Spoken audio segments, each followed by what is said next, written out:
and gentlemen, let's go. We ain't got no time to waste.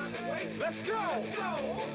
You are now listening to Jason Anderson, and you are in the zone. You're in the zone with Jason Anderson on Sports Radio 810 WHB. Brought to you by Guaranteed Foods, official sponsor of Family Mealtime. Enjoy healthier food, more free time, free delivery, and better value. Go to GuaranteedFoods.com.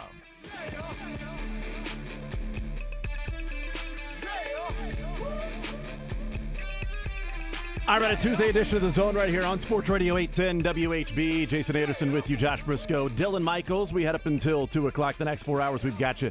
913-912-4810 to be a part of the show. 913-912-4810, the text line to join us if you would like to do that. We have a show that when 11 o'clock rolls around, we'll talk with Adam Teicher from ESPN, Chiefs Insider.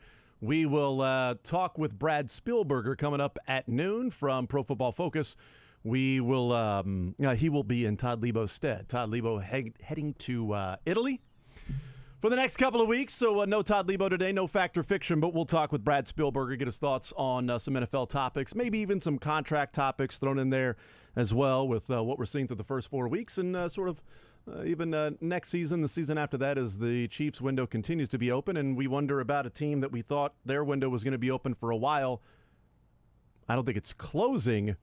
But it might be closed this season with the Bengals. We'll see. And also, I mean, if you want me to whip up some Fact or Fictions, we could just play it with Brad. Like, hey, Brad, Chris Jones got a good deal that was worth the holdout. Fact or Fiction? Let's start with Brad this week with Fact or Fiction. Brad, Fact or Fiction. Dylan, what do you think? I'm going to say fiction. That is fiction. All three get the first point. Brad, we move on to the next one. 25 minutes later. Brad, all right, 12th question, Brad. Fact or Fiction? Guys, I was told it was a 15-minute hit. Listen, I never tell our guests it's going to be a 15-minute hit. I know better than that. They know better than that. You don't want to lie. No, that's silly. Why would you lie to We them? like to stretch our legs a little bit. Speaking of that, Braden Gall will be our guest coming up at 1:20. We will talk with him about some college football, our college football insider from ESPN Radio and Athlon Sports, with some fun ones coming up this weekend as Mizzou takes on LSU. KU takes on UCF, and the weekend gets underway on Friday night with K-State heading down to Stillwater to take on Oklahoma State and see if they can hang out with the traitor, Victor Hovland. I don't even know. Would he be a traitor? Because, I mean, he lives in Stillwater, but he represents the European squad, and he's all like, to hell with the United States, and, I hate the flag and everybody that's wearing it this week. Well, I don't know that he said that, but his putts made me think he was saying that. That's what I inferred when he made putts. Victor Hovland. Thank you. You're welcome. I think I'm going to take the rest of the day off. How am I going to do better than that? You're not. I'm not. Never stops me, of course. But yeah. You don't want to come right out of the gates with your best. With the best material I got. This is the Belmont. It's a longer race. You must pace yourself. You don't want to be the rabbit. All right? You don't want to be the one that sets the pace that the other horses chase. You're just going by that final turn. You are exhausted. You are done. You're probably going to finish last. There's no wire to wire that you hardly ever see. There's very rarely a secretariat out there. In fact, there's one of them.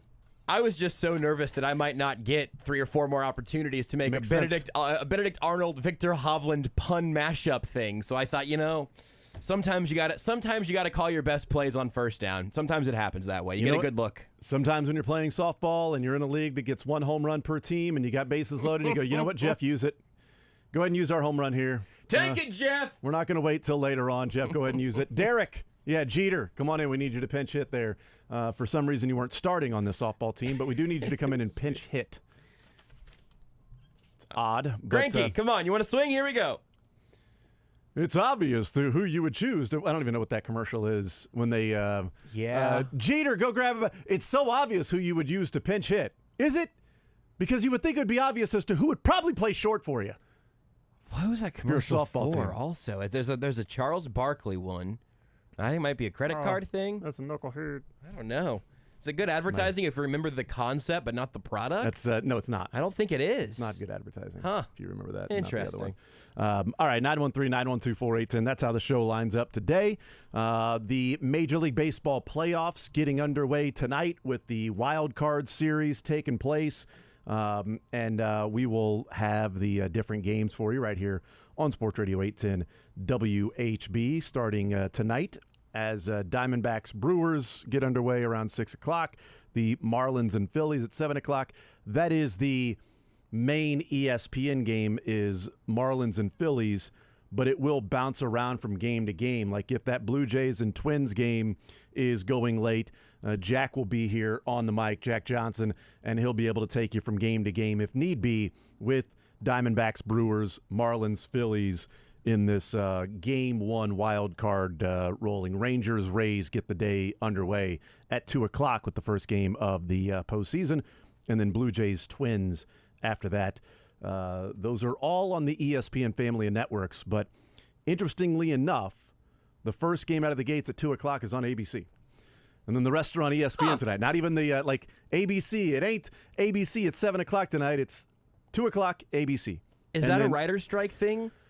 That's a great question. It might be. I don't know. What would typically be Tuesday night on ABC? I don't know. I watch the local channels when there's sports, and I see the previews of the different shows that I'm never going to watch during the sports games. Mike and Molly was on for 15 years. I never saw a second of that thing. I don't know what happened. I knew it was a show, though. If you said Mike and Molly, absolutely. I can picture who the actors and actresses are in that particular TV show. I just don't. I would guess it's a knockoff of King of Queens, which I have seen. I would guess that that's what it was, but I don't know. I don't know. No idea. But yeah, I thought that was an interesting quirk of TV scheduling, that the 2 o'clock game is ABC, the 3:30 game is ESPN, the 6 o'clock game is ESPN2, and then the late game, late using air quotes, the 7 o'clock game is also ESPN. So ESPN's got a doubleheader with Blue Jays, Twins, Marlins, Phillies. Is that new also, where ESPN is just monopolizing this whole day of baseball? Because I just feel like it always ends up on some of those Turner networks too, but I don't know. I don't know if that is still coming at some point, or did ESPN make a big bet on baseball? I don't remember. They've got, I believe they've got the wild card series. Maybe so they have the entirety of the wild card series. I think it's standalone wild card with ESPN, and then it goes to Fox and TBS and those. Those that's kind of interesting. I just had missed that was all going to be an ESPN umbrella thing. Yeah. So today and tomorrow and whatever else happens after that on ESPN. All right, 913-912-4810 is the text line. Let's get into the show today. Moving forward with this Chiefs team, as they sit 3-1 right now, there are certainly worse positions they could be in. They could be 2-2 right now. They could be 1-3. They could also be 4-0. Mm-hmm. But like I said, there are worse positions they can be in. We know there are better positions they can be in. They could have won that game against Detroit and be 4-0 right now and go, wow, you escaped against Detroit at home. You escaped on the road against the Jets. You took care of business on the road against Jacksonville, and you dominated the Bears.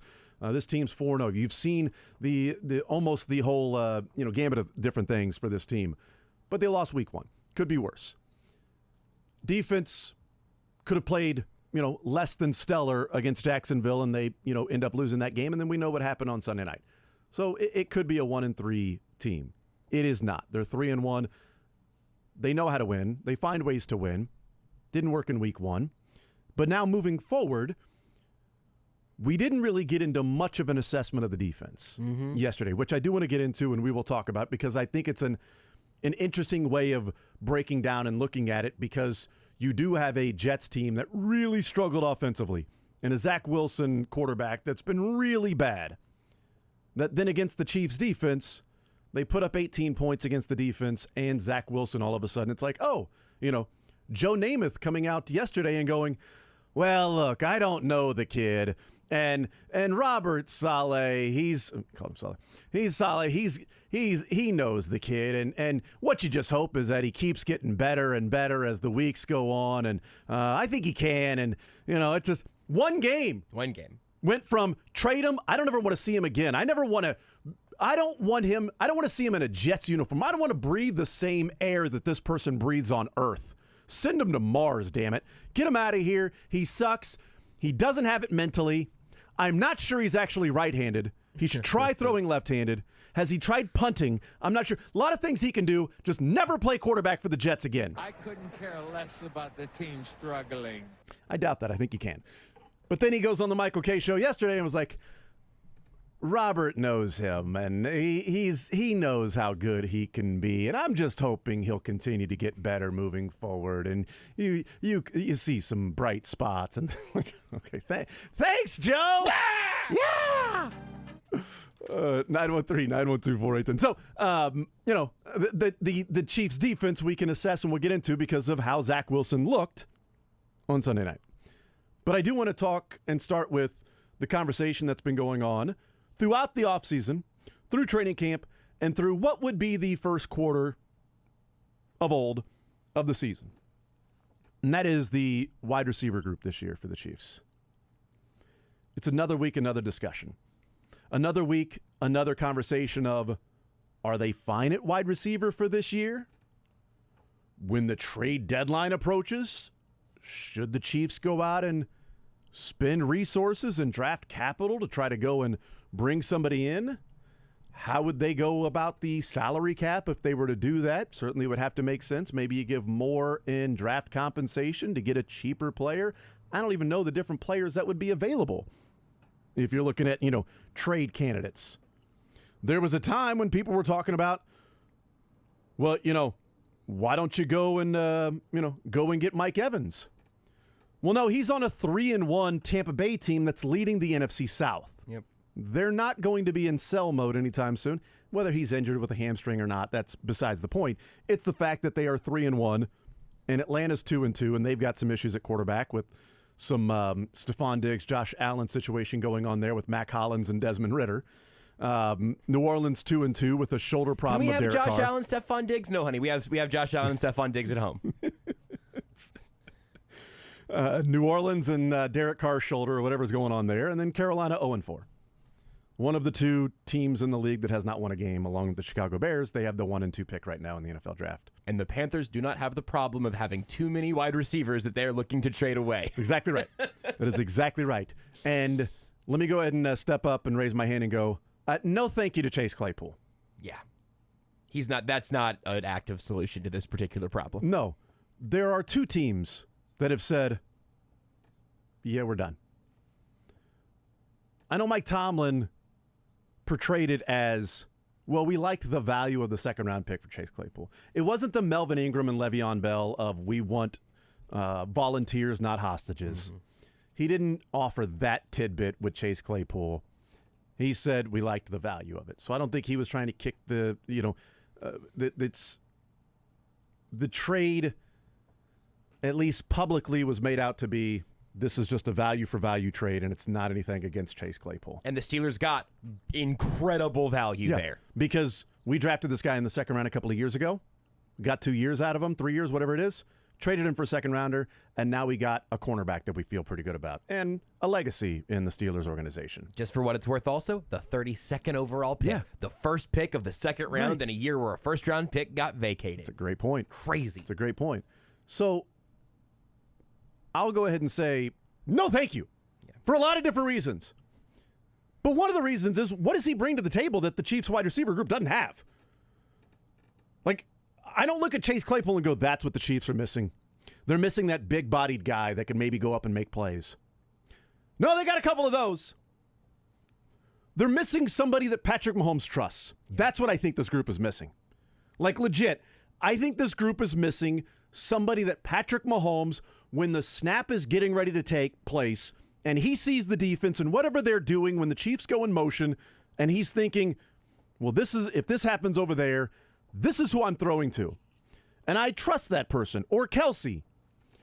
And I think he had that last year with Juju Smith-Schuster. And then you could play off that with Kelsey and Juju. He clearly had that with Kelsey and Tyreek. Okay? It wasn't bleep at Tyreek's down there somewhere. It was Tyreek's open even if it's not open. It's Tyreek Hill open.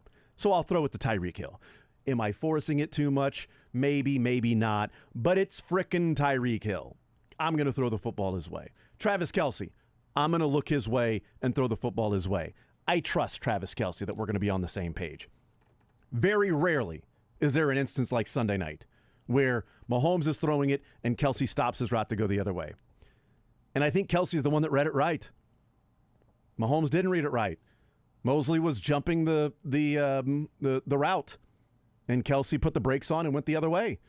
And if Mahomes throws it to Kelsey, he catches it, and I think he runs away from Mosley, at least for a little bit, and picks up a first down or whatever it is. But they weren't on the same page. That happens from time to time, but it's pretty rare. Yeah. I don't think the Chiefs are missing anything that Chase Claypool has.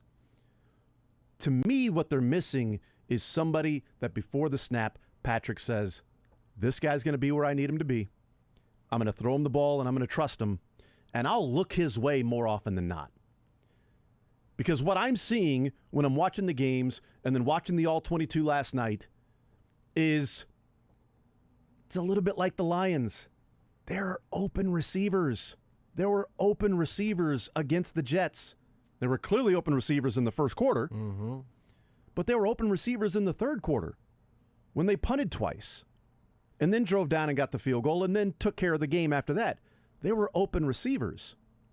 It's a matter of what happens on that play.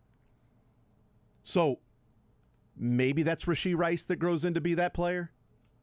The last 2 weeks, Rashee Rice has been the wide receiver that has led the group in catches and yards. Doesn't mean he's, 7 for 98 and a touchdown. It means he's 5 for 59 against Chicago and 3 for 32 against the Jets. That was the most receptions by a wide receiver and the most yards by a wide receiver. 5 for 59, most receptions by a wide receiver, most yards by a wide receiver against Chicago. In fact, if you look at receptions or yards and leading, one or the other, Rashee Rice in 3 of the 4 games has led. He led game number 1 in receptions for wide receivers, and he led game number 3 and 4 in receptions and yards. So if you're saying, is there somebody developing into that, you would say it's Rashee Rice. He also has a 21% drop rate right now. There's your trust issue. Yeah. So what are they missing? I think they're missing the relationship with somebody that Mahomes feels is my guy. Yeah. That's my guy right there. He clearly had that with Juju early on last year with Juju. And I agree with your Claypool analysis on face value. If I am gonna try to dig in a different direction with this part of the conversation. No, I'll take digs just to see if we can. I'd love a digs. I'll take either digs. Either one of them. We'll figure it out. The Chiefs have a number 1 wide receiver problem, I think, as you just laid out. That is maybe an oversimplified version of it. But when you talk about trust, the one, and I've said this before today's show, I'll say it after today's show, I would be really floored if the Chiefs looked at Chase Claypool and thought, there's a way for us to improve the group with him. But I would genuinely, if I'm Brett Veach, I would call in Patrick Mahomes. I would have some Steelers Chase Claypool tape up. I might not have any Bears Chase Claypool tape up. And I would say, watch this. Give me half an hour here. We're going to watch another team's banished wide receiver. And you tell me if there's anything that you're seeing from him that you don't have at your disposal right now. Is there any reason that he could be a guy who has your trust before the snap? It's funny. He has the same number of regular season receptions as MVS does in way fewer games. This year or just in their careers? In their careers. MVS has 171 receptions. Chase Claypool has 171 receptions. Again, wow. Regular season only. And Claypool also is in the last year of his rookie deal, a deal that's already been traded once. This is not my endorsement. Please don't hear me make this my endorsement for trading for Chase Claypool. But if he said, hey, yeah, we'll give you our Emmitt Smith-Marset pick swap, but it's not even our money. And we'll see what we could do there. In some circumstances, I'd be interested. The problem is, I think he probably takes Justin Ross's 8 reps. Like that. So that, to me, is now hustling backwards. That now you have a guy who is now in a real contract year. Like a contract year with a ton riding on whatever he does the rest of this season. It already might be too late for him to have even a multi-year deal next offseason. You're going to bring that guy in. You're going to say, like you laid out, we need a big body receiver who can go up and get it. That's not really what this unit is missing. I think you're right to point out the trust issue, the chemistry issue, that relationship between Mahomes and a number 1 receiver type as being the thing this offense is most desperately missing. I think Rashee Rice is the best bet to be the answer to that question by the end of this season. And with all of that being said, I'd be interested if Mahomes saw anything from Chase Claypool where he went, oh, no, If I put the ball on him, he's going to bring it in, and he's going to be open. He's going to read the defense, and we're going to read things similarly. That's just not in any way, shape, or form Chase Claypool's reputation. I don't have his drop rate up, but I bet it's challenging Rashee Rice. Maybe not for his career at this point, but like, I don't think it really solves any of the Chiefs' actual problems. I just think he's the only wide receiver genuinely on the market right now, so it's kind of fun to talk about. His first couple of years, that was with Ben. Year Big one Ben for sure. In 2020, when he I think he had basically those first 2 years. 60 receptions, almost 900 yards, and 9 touchdowns. That was with a quarterback that was decent. Yeah, right? and his second year was also mostly Ben. Okay. Roethlisberger had his worst, but, Roethlisberger. It was last year of Ben, so Yeah. it wasn't exactly Big Ben.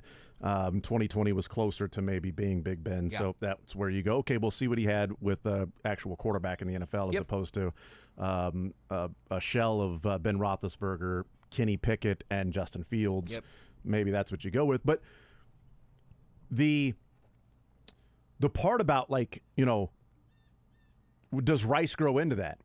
I hope that's the case. I hope he grows into that. It was pretty immediate with Mahomes and Juju Smith-Schuster. Yeah. Before Juju Smith-Schuster suffered the concussion against the Jags last year, he played 8 games. And in those 8 games, 5 of the 8 games he had at least 79 yards receiving. 6 of the 8 games he had at least 5 receptions. So far this year, the most receiving yards by a wide receiver is 70 from Sky Moore, in which he had, 58 on 1 catch? Yeah. That's the most. The most receptions, 5. Kadarius Toney against Jacksonville and Rashee Rice against Chicago. 6 of his 8 games, he had at least 5 receptions. Juju did. Him alone, he averaged in those 8 games 6 receptions, 73 yards. That's more receptions than any wide receiver so far for the Chiefs has had in any game so far. And it's more yards than any wide receiver has had for the Chiefs in any game this year. And he did that per game for the first 8 weeks. It was Travis Kelce and Juju Smith-Schuster. Then they brought in KT. Then the injury happens with Juju Smith. It took him a while to sort of get back in the flow of things. And then he got back in the flow of things. And guess who was his go-to guy? It was Juju again. Second half of the Super Bowl. I mean, Juju. Targets, receptions, not a lot of yards, but certainly the target on the holding call, because Juju also won that rep against James Bradbury. There was clear trust that I think was there from him between he and Juju Smith-Schuster. There wasn't nearly the spreading it around to everybody, the 11, the 12 different players that, got a target or got a reception in a game. You didn't see that very often last year. And this was another game that was 1, 2, 3, 4, 5, 6, 7, 8, 9. 10 different guys got a target. 8 guys got a reception, which is the fewest so far. It's the fewest targets and receptions this year for a wide receiver. Didn't feel like by design, though. It felt like by accident. Yeah, but it was also Mahomes' worst game. And super short possessions. Yes. 2 of them ended in one point. play. Some 3 and 4 and out kind of punt drives. Yeah, ugly. Yeah, you had the 3 and out that was the safety. You had the 2 different, interceptions on first down that were there. Yeah, I mean, it wasn't a great showing for the Chiefs. And right now, they've got in certain games against Detroit, and I think against Jacksonville at times, and certainly on Sunday night, they had some times where they just weren't in a rhythm. That it's just, this thing happened on that play and this thing happened on that play. And you see that with bad offenses a lot. You haven't really seen it with the Chiefs. And what I mean by that is, this play, there wasn't anybody open, and Mahomes had time to throw. This play, this guy was busting open, but the offensive line got beat. And now Mahomes is dropping and started to run, and he had a guy 15 yards down the field that came open on that particular play, but he's got to get out of there. And that happened a lot in the Jets game, especially in the second half. With all the time to throw in the first half.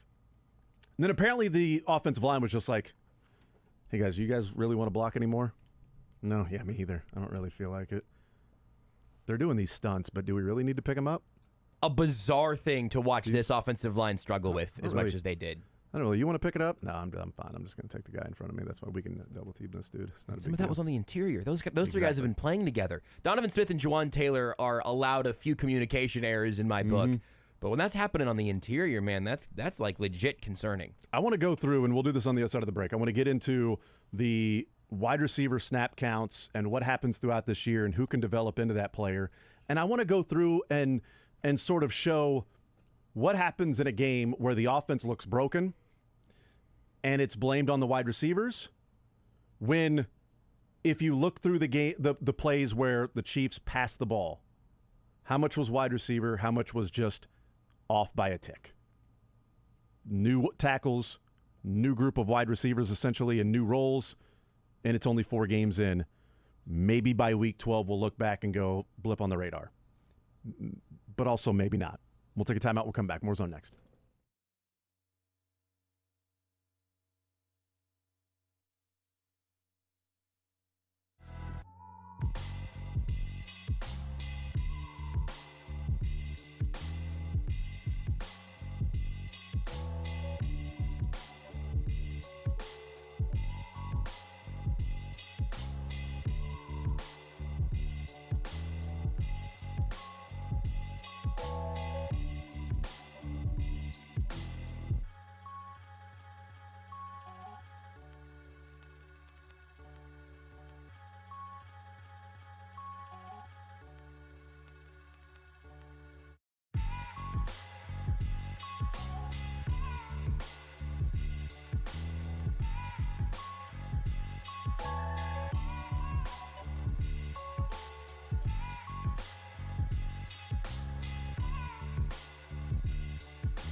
All right, 913-912-4810.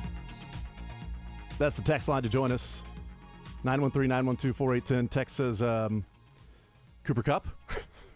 I mean, yes, a healthy Cooper Kupp would be amazing on this team. I think there would definitely be some trust between Mahomes and that guy. Text says, guys, is Hardman an option that could help? Another text says, Hardman?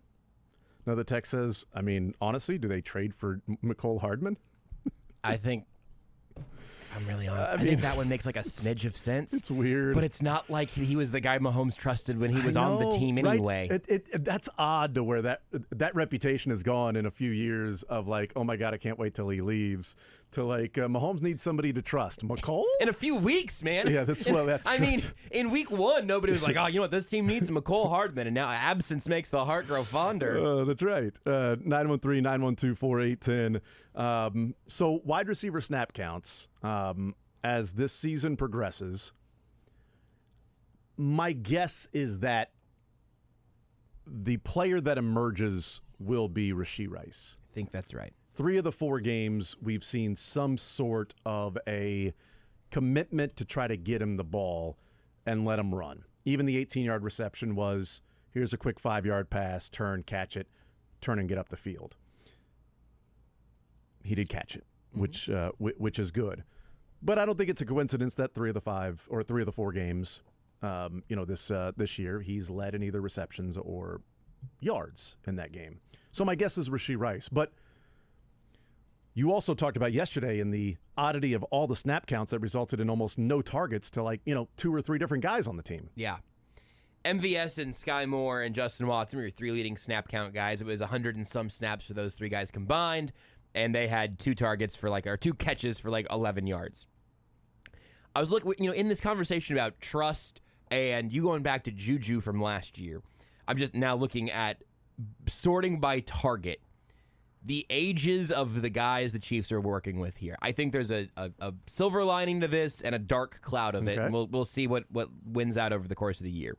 But just sorting by most targets to fewest targets, you have the 34-year-old Travis Kelce, 23-year-old Rashee Rice, 23-year-old Sky Moore, 24-year-old Kadarius Toney, 24-year-old Noah Gray, 27-year-old Justin Watson, 24-year-old Isaiah Pacheco, 31-year-old Jerick McKinnon, 29-year-old MVS. And then Clyde's also only 24 still, one rung down there. Going just to the wide receivers, 23, 23, 24, 27, 29. I think what made it easier for Juju to be that guy more quickly is that even though he hadn't been playing with Mahomes throughout his career, he had been playing with a close to prime Ben Roethlisberger and then a heavily declining Ben Roethlisberger and then the statue held together by ice packs. But he was in an offense with a future Hall of Fame quarterback that knows what defenses are doing, right? And that relationship was a fruitful one. So Juju at least knew, he wasn't new to NFL speed and to reading defenses, and I'm guessing it was a lot easier for him to take one training camp to get on the same page with Mahomes than for a dude out of SMU or Sky Moore. These small school young guys show up and have to get to Andy Reid offense levels. It's why last year I had the opposite of sky high expectations for Sky Moore, not because of his skill set, just because of the learning curve. It's a stupendously steep one. But now, the 2 receivers the Chiefs have who are over the age of 24 are kind of redundant. And you were on this last year when, as the MVS, Justin Watson snaps were kind of ebbing and flowing together a little bit, like those 2 guys were just sort of tagging in and out to be the ones running 9 routes and trying to stretch the field and stress out the safeties. One of them runs a few gassers, comes off, the next one goes on, but neither one of them have been productive this year. And when that's the skill set of your older receivers in the room, they don't have an opportunity to take advantage of, oh, okay, here's my leverage here, here's the safeties going that way, so I, Marquez Valdez-Scantling, will just go ahead and adjust my route a little bit and pick us up 8 yards in the first down. I'm sure he has some freedom to do some of that, but that's not really his game. It's not really his workload. So in that conversation about what happens in the snap counts going forward, it's going to have to be one of these young guys taking a massive step that wasn't as necessary last year with Juju. the whole part about do they need a wide receiver? Well, I think the issue would be if your two leading snap count wide receivers are MVS and Justin Watson, the answer would be yes, they need a wide receiver. Correct. Because you've got a guy who we know who MVS is. He was the same guy with Aaron Rodgers. Yep. Like, you're not – I know it was fun to say, like, yeah, but the Packers used MVS one way, but the Chiefs are going to do something totally different. They're going to tap into things that weren't there because LaFleur and Aaron Rodgers aren't smart. They don't really know about how to run an offense, and that quarterback that doesn't know how to use players in a specific way, they pigeonholed MVS to one thing, and then they focused on Devontae and Lazard and Cobb, and MVS was the odd man out. We're going to really tap into that for some reason the Packers are like, we don't even need him to do that. We're good. We're going to win Super Bowls without him doing anything extra.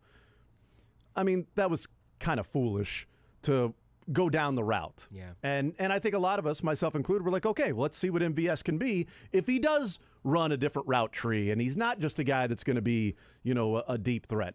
And he's offered that from time to time. Against the Bengals, he was the go-to guy. It's a career game He there. had to be that guy. If he wasn't that guy, we're talking about the Chiefs losing to the Bengals, and do they get back to the Super Bowl? And now you don't have the wide receivers, and you've lost the AFC Championship game the last couple of years, as opposed to you traded Tyreek Hill and you won a Super Bowl. You traded Tyreek Hill and you lost in the AFC Championship game because guys got injured and you didn't have anybody to throw the ball to. Yep. Well, MVS stepped up, did his job. Yep. And it's really about the wide receiver Tyreek played almost every snap. The guy was the Energizer Bunny. It was absurd at what kind of shape he was in to run as much as he did and to be in motion as often as he was and to stay in the game. Now, if he ran a deep route and it was incomplete, he'd point to the sideline and come on in. But he played a lot. And if MVS and Justin Watson are your top two guys that are getting all the reps, it's almost impossible to be an efficient offense. You are relying on Patrick Mahomes trying to create things that may not be there because if it's one-on-one, is Justin Watson beating his man? No. Is MVS? Probably not. Can he beat his man deep? Certainly could. The throw that Mahomes, for whatever reason, the ball left his hand weird on the deep throw to MVS that landed 10 yards short. Yep. He had Sauce behind him. He was on top of Sauce. So if Mahomes throws it out in front of MVS, he could go make a play and catch it, which he's pretty good in traffic, MVS is, in making those contested catches. Or at least he has shown flashes that he can do that. He's dropped a couple, but then against Detroit makes an amazing catch down the field. And against the Bengals in the end zone makes a catch. So does he go up and make a play? Is there a pass interference or something like that? I don't know. But Mahomes throws the ball and it comes out of his hand wrong and it flutters and lands 10 yards short. And if that was Daniel Jones or Zach Wilson or somebody else throwing the football, it would have been pointed out and like, oh, my God, did you see that throw? That guy sucks. It's terrible. If Joe Burrow had been like, see, you can't push off on that calf. Right. There have been a lot of things, but it was just, wow, there's something going on with Mahomes. He's tried to float it a couple times and he was short, and now he throws that pass and it doesn't leave his hand correctly, and this is weird. It's got to be almost force-feeding, like early on, a Rice, Sky Moore, and you know what? Even a Justin Ross. Like, if that guy's one of your more talented receivers, then get him out there. Or Kadarius Toney. Like, yeah, I think I keep overlooking Kadarius Toney, and I shouldn't. This is my week to remind everybody about Kadarius Toney. I don't know when it's going to happen. Somebody said on a YouTube comment, like, are we just going to Jerick McKinnon Kadarius Toney? And I kind of think they might. I kind of think that Kadarius Toney is going to be really frustrating as a limited participant until late December, and then he's going to have the best postseason in NFL history. Like, I think there's a chance that happens. We'll take a timeout. We'll come back. We'll continue rolling. I want to look at the second half a little bit from what we saw on passing plays, and then we'll talk with Adam Teicher. We're going to do a lot of different things with Adam Teicher, some penalties, some reviews, defense, quarterbacks. Can I give you a hilarious stat? I like hilarious stats. Kadarius Toney is 24 years old and 249 days. Oh, cool. Good for him. Justin Ross is 23 years and 292 days old. These dudes were both born in 1999. Kadarius Toney is about 11 months older than Justin Ross. Feels like Kadarius Toney's been in the league for 6 years. Yeah. Feels like Justin Ross has been out of football for a while. It really does. We will. Wild. Yeah. Youth is good to have. Yeah, it absolutely is. Trust it is can also be nice. good. It can be good, but what they say about freshmen. Best thing about a freshman is they become sophomores, or at least they used to say that. Now it's like, hey, that freshman, he can win a national championship for you. Oh, cool. Warzone next.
We'll talk with Adam Teicher coming up at 11 o'clock. I wanted to go through this in the second half just to sort of give an idea of what happens in it's all wide receivers or it's, maybe this, maybe that.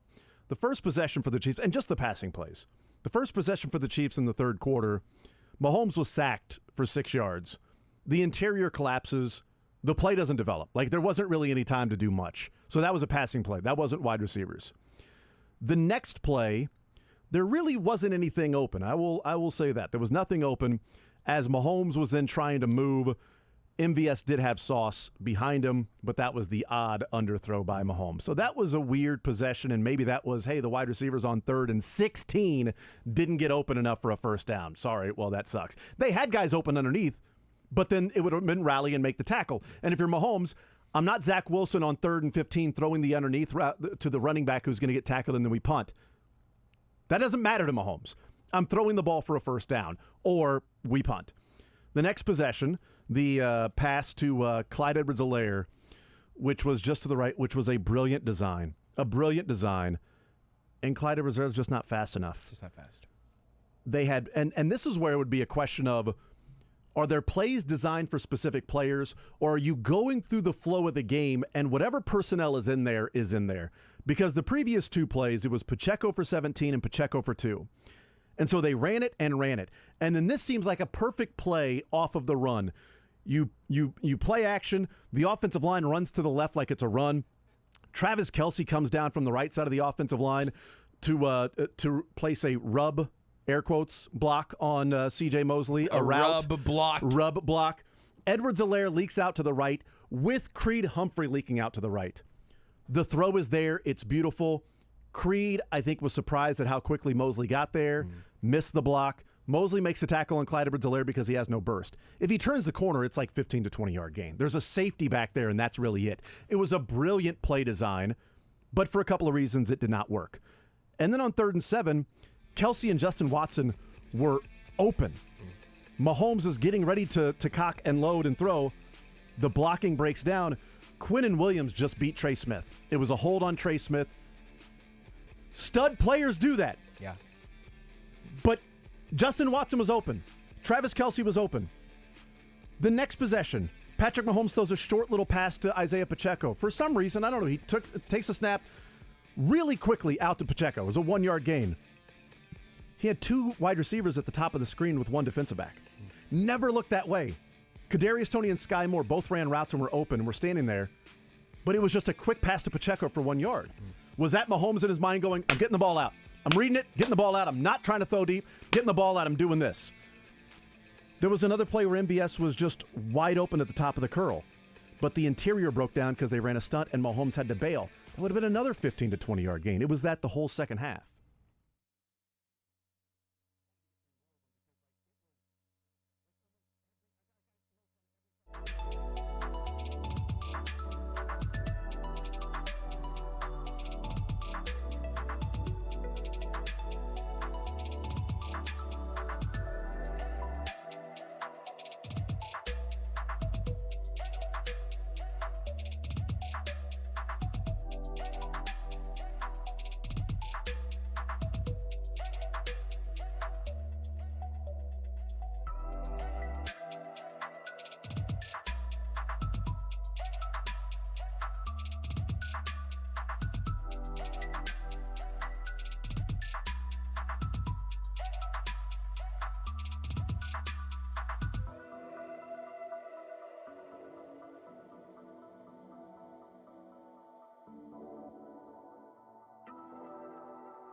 The Zone is brought to you by Guaranteed Foods, official sponsor of Family Mealtime. Enjoy healthier food, more free time, free delivery, and better value.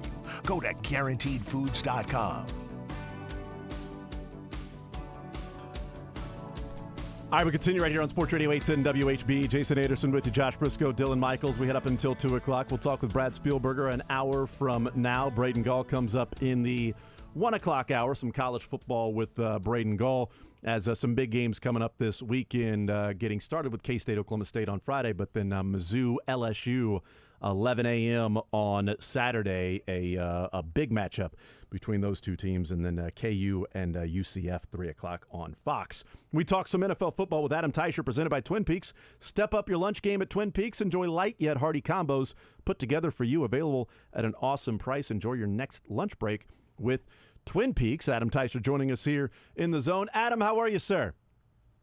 Good. Jason, how are you doing today? I am doing just fine. I'm doing just fine. The Chiefs find a way to win against the Jets, and while it didn't necessarily go the way that people thought it would go, they did win the game. Adam, we'll just start with your assessment, your takeaway from what we watched there in New York and the Chiefs getting win number 3 on the season.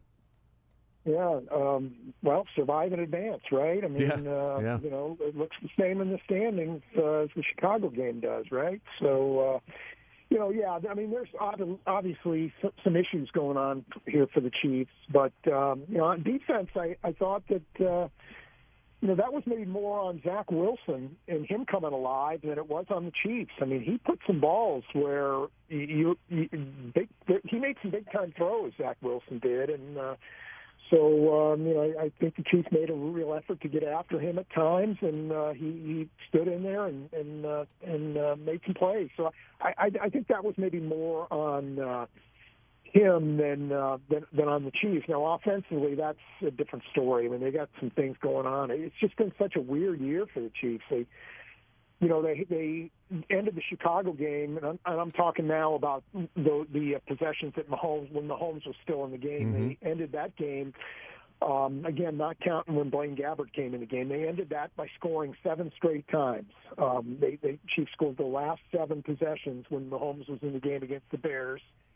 And then the first 3 possessions against the Jets the other day, and then there's just been so little other than that all season long. So it's just been an inconsistent year for them offensively, and I'm wondering whether that's what this year is going to be about for them. You know, is getting it done sometimes, and other times having these maddening stretches where they're just unproductive. Yeah, that's interesting. I didn't even realize the 10 straight possessions with Mahomes at quarterback of scoring, whether it's touchdowns or field goals, a lot more touchdowns than field goals in that stretch. And then after that, safety, interception, field goal, interception, punt, field goal, end of game. So, yeah, that was very choppy after that for this Chiefs team. You know, Andy Reid talked about this team starting off hot in the game and then sort of having to turn it back on, and that can be tough. Do you think that was Andy Reid's way of saying that, yeah, we started off hot and maybe let up a little bit, whether not necessarily like, you know, the coaching staff taking their foot off the gas or anything, but they just punked the Bears last week and did whatever they wanted, and now they're up 17-0, and it's going the same way. I mean, I guess human nature would be, all right, here we go, we're cruising, we're doing the same thing we did last week, and this is going to be easy. And in the NFL, like, you know, teams are good, and especially that defense, you can't really let the edge go. It may be tough to get it back. Did you see that? Is that an excuse, or maybe something we saw from this Chiefs team that they got up and maybe they thought they were going to coast the rest of the game until the Jets said, no, you're not? No, I think that's more maybe of an excuse than anything. I mean, the Jets are good defensively, and it wasn't going to go the way it went on those first 3 possessions. It just wasn't. And so, you know, I didn't expect that kind of thing to continue, but I also didn't expect what I saw the last 3 quarters was, you know, the Chiefs struggling to get some stuff done, and it's just that's been their season. It's just been weird. Just we're not used to it, but maybe that's what this team is. They're gonna get hot for a little while and then cool off. And, we even saw it in the middle of that Jacksonville game. You remember they scored a touchdown at the end of the first half, scored a touchdown at the start of the second half, and really didn't get much done the rest of the game. I mean, it's just been weird for them. They've just been kind of streaky this year, and I think maybe that's something they're just going to have to live with. Visiting with Adam Teicher from ESPN, our Chiefs insider presented by Twin Peaks. With what we've seen from Patrick Mahomes this year through the first part of the season, I mean, the first 4 games, he's got 8 touchdowns and 4 interceptions and a 92 quarterback rating. It's not the start we typically see from Mahomes in September / even early October. There was that stretch to where he had never thrown an interception in September, and they had never lost a game in September, and that was obviously going to end at some point. But what we've seen from this offense, is it Mahomes still getting acclimated to the tackles, getting acclimated to the wide receivers getting used to him, tackles getting used to him, trust? Like, what do you see as to why, Mahomes has had a couple of games where he's had, a sub 80 rating against the Lions and a 63 rating against the Jets, and one of the more puzzling games we've seen from Patrick Mahomes in a long time. What do you think's going on with this offense as to why right now it's clicking a little bit from time to time, but it's been so sporadic and spotty really throughout this first 4 games? Yeah, I mean, I think there's a lot that plays into it, and this wide receiver group, it's definitely not coming together like the Chiefs had hoped here. This is, we're getting through the quarter point of the season, and it's been kind of ugly from that group. And right out of the box, the first game from the Chiefs wide receivers against the Lions, there were a bunch of drops. What's Pat Mahomes supposed to think? How's he supposed to react to that? I don't blame him for being out of sorts with those guys after the way it started, and certainly Kelsey coming back helped things, but they got a long way to go before that thing is fixed, and maybe they can get there by the end of the season. But what they're seeing out of that group right now, what they're getting out of that group is really has to be disturbing to them, because you're talking about 2 guys who are averaging more than 2 catches per game, right?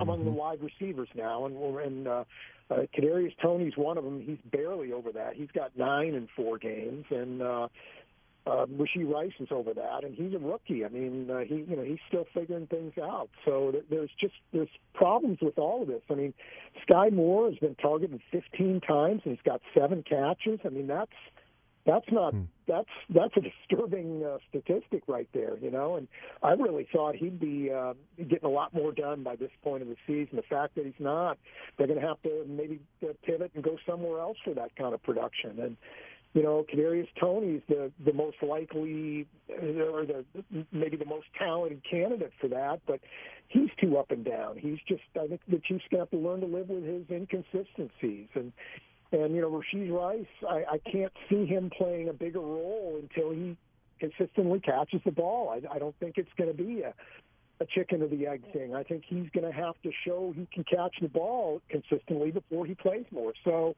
there's just been one issue after another and with that group, and it's definitely a work in progress. And maybe they figure things out at some point, but maybe they don't. Is there something to be said for, and maybe this is viewed as a negative towards Sky Moore, the Chiefs like him enough with the ball in his hands to where they handed it off to him twice, and he had 19 yards, an 11-yard carry and an 8-yard carry. So they clearly like Sky Moore with the ball in his hands, yet they're not able to get the ball in his hands in passing plays. I mean, is that a disturbing trend of, why one isn't equaling the other? Hey, we want the ball in Sky Moore's hands. Then throw it to him. Well, we're not able to. We're not even targeting him. Yeah. Well, I mean, he has. They've been throwing the ball. It's just not going. Yeah. They're not getting anything out of it. Targets versus catches. Yeah. And there's always ways you can get the guy a ball. Mm-hmm. The Chiefs have done that with Rice a few times. You can throw him a screen, or you can, throw him a pop pass or whatever. I mean, there are ways to get guys involved that way, and the Chiefs. So they can certainly do that with Sky Moore too, if that was a big priority for them. But to me, his job is to get open and catch the ball when it comes his way. And when he's not doing that, he's not holding up his end of the bargain. And I don't. So I think that if he's not going to be doing that, I would not be surprised, or I would be surprised if the Chiefs didn't start looking elsewhere for that kind of production. And even on the first drive, when it results in a field goal, it's 3rd and short, and they, roll the pocket right for Mahomes and setting up a quick out route to Sky Moore, and he throws it low, and Sky Moore can't come up with a diving catch, and you see Mahomes look at Sky Moore and it's like, come back, like you're fading there. You've got to cut that route.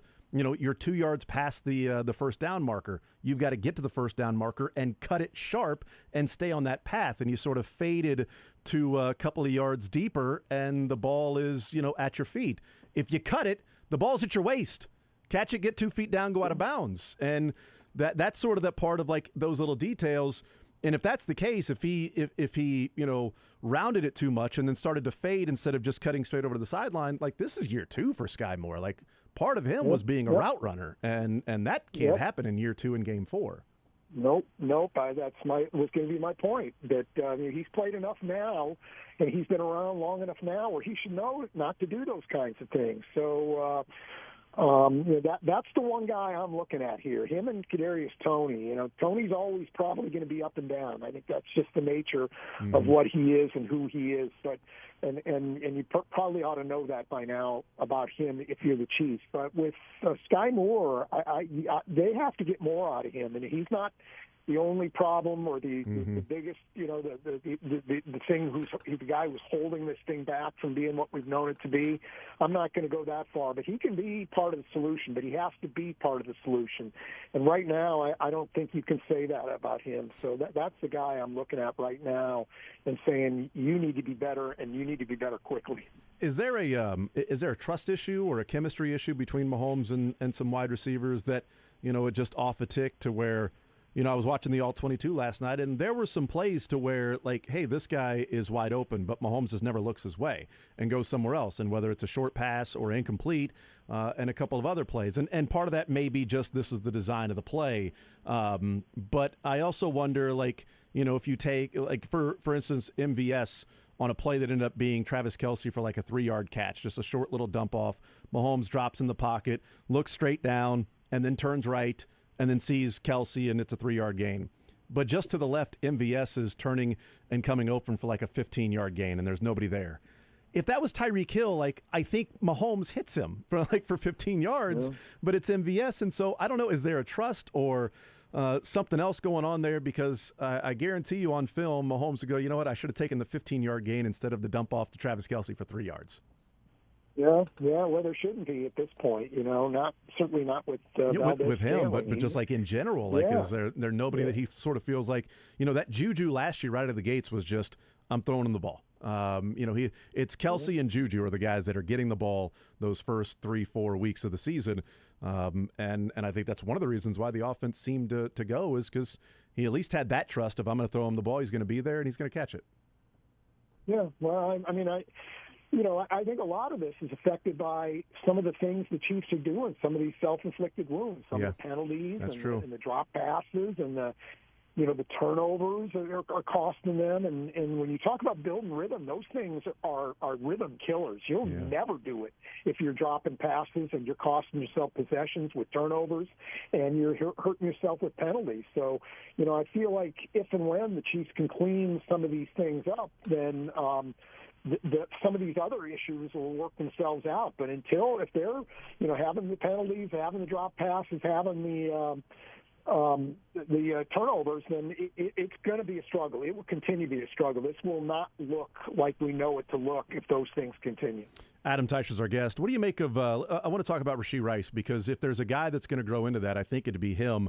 Of the first 4 games, if you're looking at a receiver that either led the team in receptions or yards, Rashee Rice has done that in 3 of the 4. He led the receivers in receptions in week 1, and then he led the receivers in receptions and yards in both week 3 and 4. So, he's been somewhat of that guy growing into it. 19 targets, though, he's got 4 drops, a 21% drop rate. Is Andy Reid sort of, when he talks about Rashee Rice, is it he's going to publicly continue to instill confidence in Rashee Rice and belief because he needs to be that guy that grows into it? Or is there really a belief from Andy Reid that, hey, this is not going to happen, this isn't going to, the drops are not going to continue for this guy? It's, that first one just didn't look it all the way in, and, whatever it was going on cost him 4 points, really, because if he catches it, it's a first down. They end up kicking a field goal on that drive after the next play. But is there a way that, what do you read into, I'll ask it this way, what do you read into when Andy Reid talks about Rashee Rice? Someone who publicly is just trying to give him confidence, or someone that really does believe that Rashee Rice is going to get this figured out and he's going to be fine? No, I think it's probably the second one. Rashee Rice you're right in that he's probably the most well-rounded of the Chiefs wide receivers, and if anybody's going to have a big year, if you can expect anybody to sort of pull the Chiefs out of what they're in right now at wide receiver, it would be Rashee Rice. So I think that the expectation is he can get to that point, and I think, what he's saying about him publicly is true. I mean, you don't need to yell at a guy and tell him to catch the ball. That's lazy coaching if you do that. He knows that. Or, maybe you ought to tell him before the snap, hey, it's thrown to you, you should catch it, Don't just yell at him afterwards. So you don't need to tell Rashee Rice, that he needs to do better in that regard. He knows that. So, the good coaching is help him out here, help him, figure this problem out. And Andy Reid seemed to indicate the other day that maybe the problem is he's not looking the ball in. He's trying to do things too quickly. Well, that's a young guy, trying to make a play, and he'll figure it out. So yeah, I think there's that's the guy that. Could end up the season, really pulling the Chiefs out of this, because I just don't know, other than maybe Kadarius Toney, but he's just so up and down. I don't know anybody else can solve this problem for the Chiefs. I heard you talking a little bit earlier when you were on with Josh about, hey, should they go out and get somebody at the trade deadline? Well, I don't know that that's going to solve the problem here. That may or may not work for the Chiefs. So my strong sense is that the solution here is going to have to come from the guys on the roster. Yep, I'm with you on that one. Adam Teicher from ESPN is our guest. He's presented by Twin Peaks. Who's the second best weapon on this Chiefs offense? Is it what we saw on Sunday night? Is it Isaiah Pacheco that is the guy that if it's not Kelsey, it's Pacheco?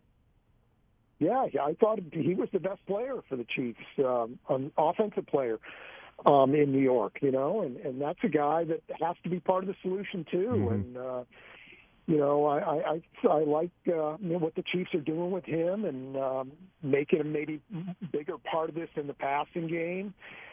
Getting him the ball in space and letting him do his thing. I think that's a big thing for the Chiefs. So absolutely, that's a guy that has to play. If the Chiefs are going to get where they want to go, he has to be that guy that he was Sunday night in New York. Adam Teicher from ESPN, presented by Twin Peaks. We'll take a timeout. We'll come back. We'll continue rolling. I want to talk to Adam about some defense, what he's seen from that, how balanced this team could be this year, and then, of course, some penalties that have been a bugaboo and some of those negative plays that we've discussed, and, whether or not, holding really should exist in the NFL, according to some coaches. I don't know.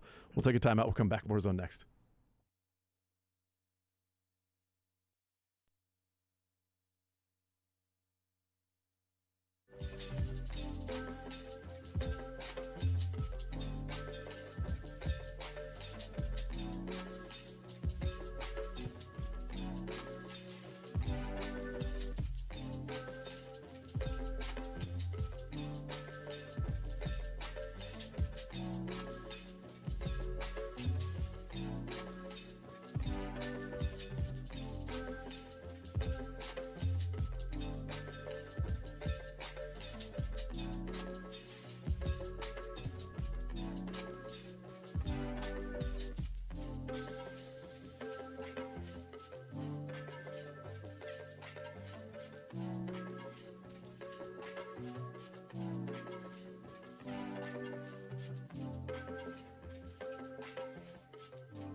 All right, we continue right here on Sports Radio 810 WHB, hanging out with Adam Teicher on this Tuesday edition. He is presented by Twin Peaks. Step up your lunch game at Twin Peaks.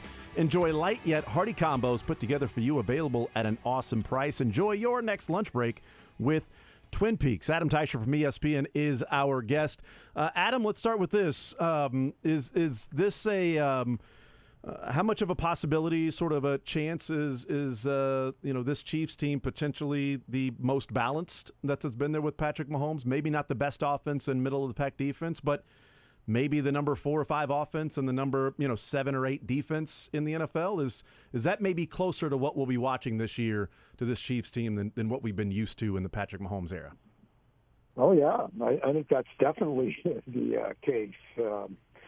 Yeah, no doubt about it. What we've seen with the Chiefs, I think there's enough issues on offense to think all of these things are going to get favorably resolved and they're going to magically turn into what we know them to be, or what we've known them to be the last few years. I just don't think so. So they're going to have to be better. The defense is going to have to carry more of the burden. And the good news for the Chiefs is it looks like maybe that they're going to be capable of doing that.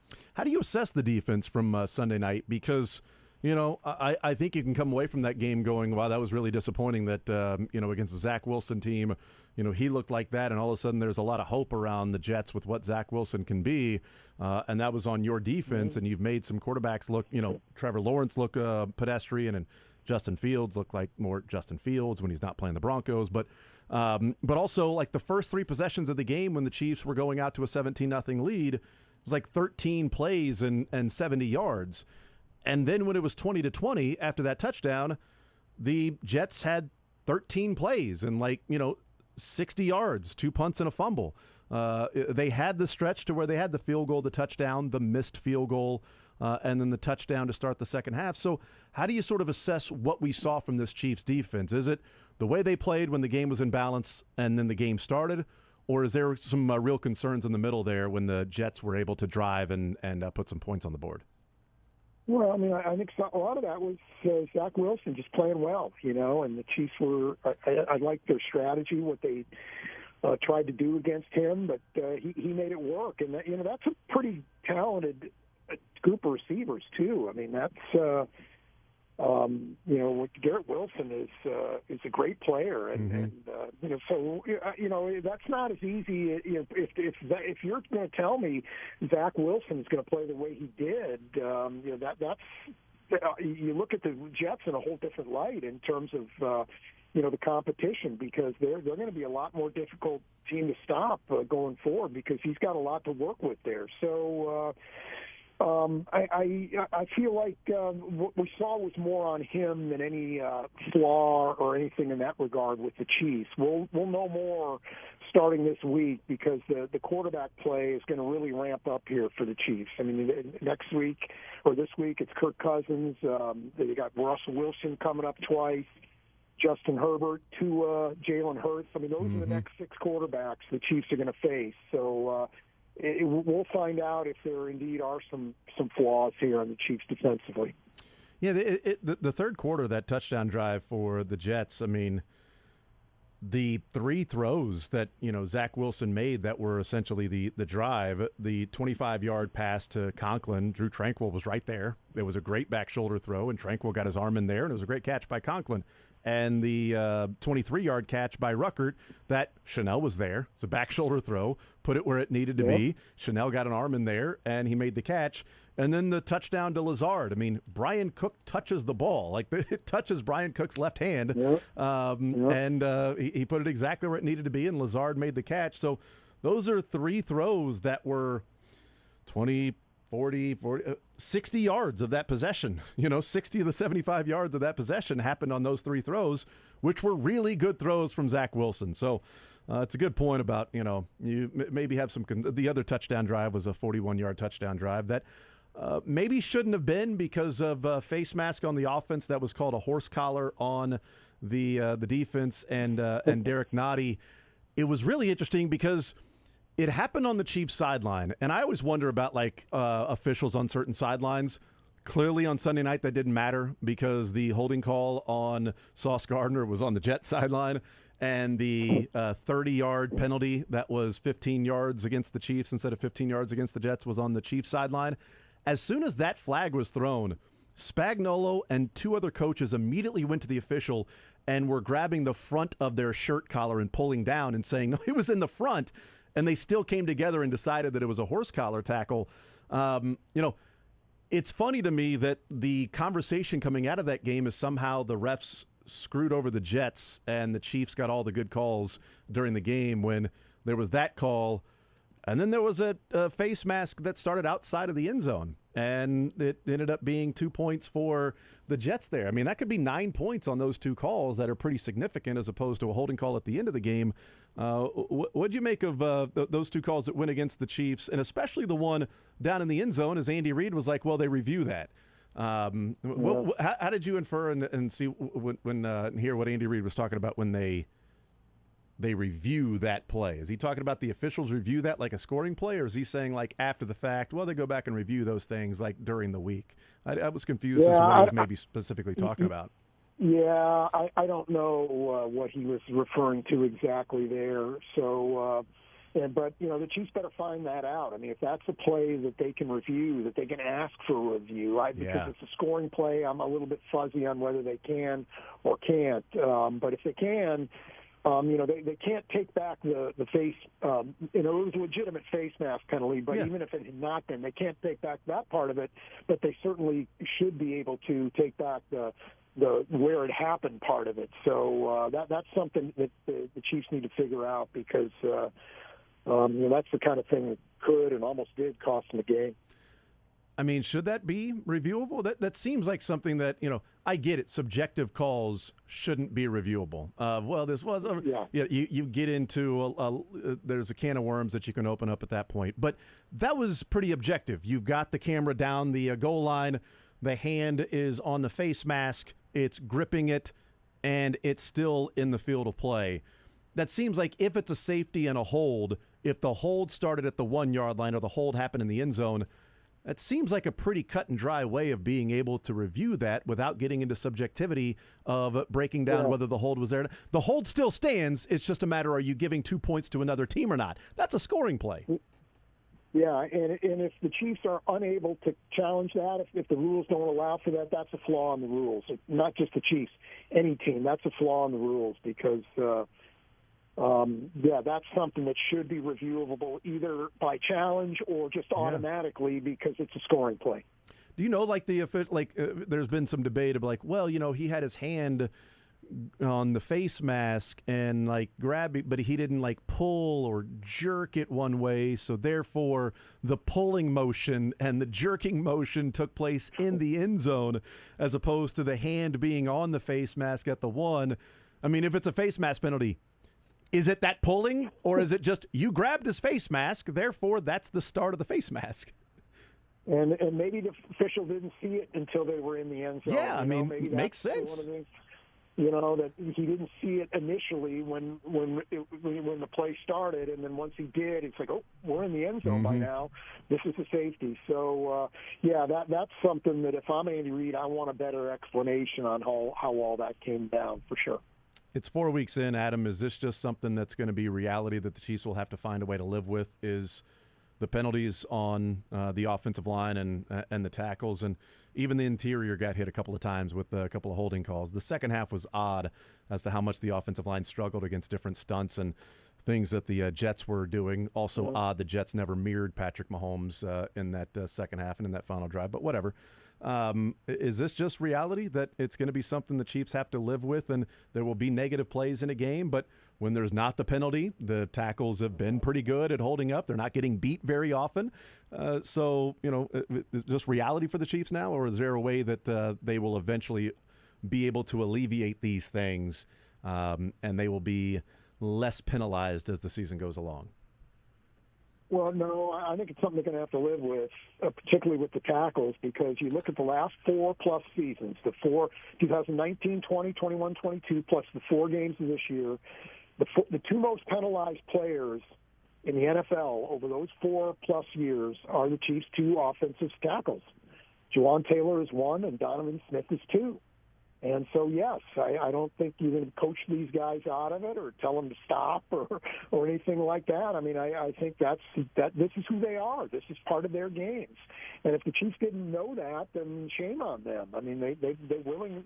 These guys have a big enough record with Taylor with Jacksonville and Smith with Tampa that you knew what kind of players they are. So I think it's going to have to be that way. Yeah, that the Chiefs are going to have to live with this a little bit, and that's part of that's part of their games. Visiting with Adam Teicher from ESPN, an initial preview. What do you think of this Vikings team as the Chiefs head on the road at 3:25 for them to take on the Vikings on Fox? They can have a chance to move to 4-1. Right now, they're the number one seed in the NFL, in the AFC. But they head to a Vikings team that probably saved their season last week by beating Carolina after trailing in that game.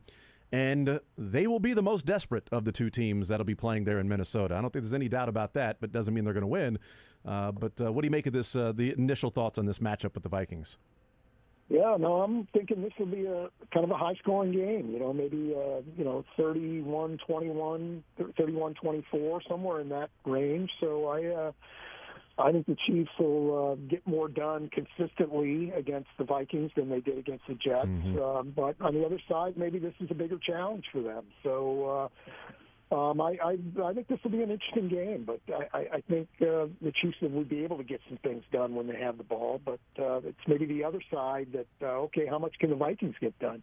Yeah, it'd be interesting to see and what this Chiefs secondary can do against another good group of wide receivers. And this should be a game where the Chiefs wide receivers and the Chiefs offense look good in the passing game because the Vikings are not very good in that aspect. They are Bears-esque in the secondary. So hopefully it's a get-right game for Mahomes. Take the overs. Yeah, there you go. Well, that's what I'm thinking too. But we've seen a lot of things we haven't expected this year. True. So maybe this will be one of those games. Yep, we'll find out. Adam Teicher from ESPN. He is presented by Twin Peaks when we have him on each and every Tuesday. Adam, you're the man. Really appreciate the time as always. We'll be watching and reading the coverage and everything. We'll talk next week. Okay, good stuff, Jason. Talk to you next week. Absolutely. There's Adam Teicher. Great stuff from Adam Teicher, ESPN Chiefs Insider. Again, presented by Twin Peaks. Step up your lunch game at Twin Peaks. Enjoy light yet hearty combos put together for you. Available at an awesome price featuring savory soups, crisp salads, and a variety of sandwiches to satisfy your every craving. Enjoy your next lunch break with Twin Peaks. We'll take a timeout. We'll come back, continue rolling. More Zone next.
All right, we continue right here on Sports Radio 810 WHB. Jason Anderson with you, Josh Brisco, Dylan Michaels. We head up until 2 o'clock.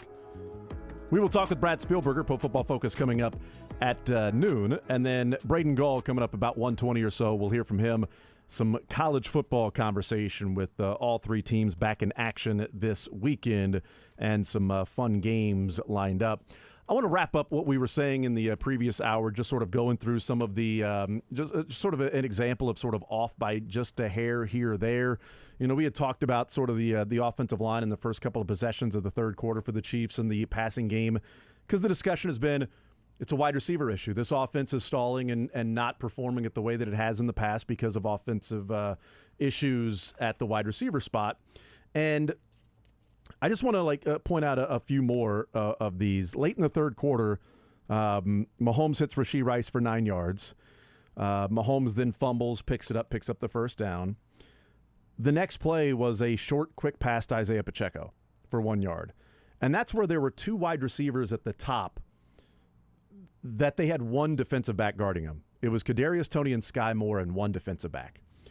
There was a linebacker that was sort of over in that area, but when Mahomes took the snap, that linebacker vacated that and moved towards the other side of the field.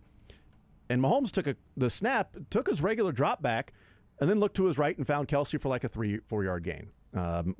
It was Isaiah Pacheco for 1 yard. It was a very quick little pass out to the wide receiver or to the running back. But it wasn't like a design, like this is a swing pass. We got some guys going out and blocking. Guys were just running the routes. And maybe it was, I've got to start getting rid of the ball earlier because the previous two possessions were 3 and outs. Or 3 and out and then the Pacheco 17-yard run and then 3 plays punt. Then he hits Travis Kelce for 5 yards. This is the one to where it's a quick little pass over to Travis Kelce. But MVS was wide open at the top of the curl. And as Mahomes takes his drop, MVS is coming open for what would be like a 15-yard gain. And that was 2nd down and 9. He was 3 or 4 yards past the sticks already. There was nobody near him. But as MVS starts to curl, the interior breaks down. And Mahomes then sees the rush in his face and has to break right, and then boom, sees Kelce, throws the ball, and it's a 5-yard gain. The next play was the MVS quick out for a first down that the miscommunication by the Jets. That was quick, boom, get it to him. Then he throws to Justin Watson for 5 yards, the one that everybody remembers.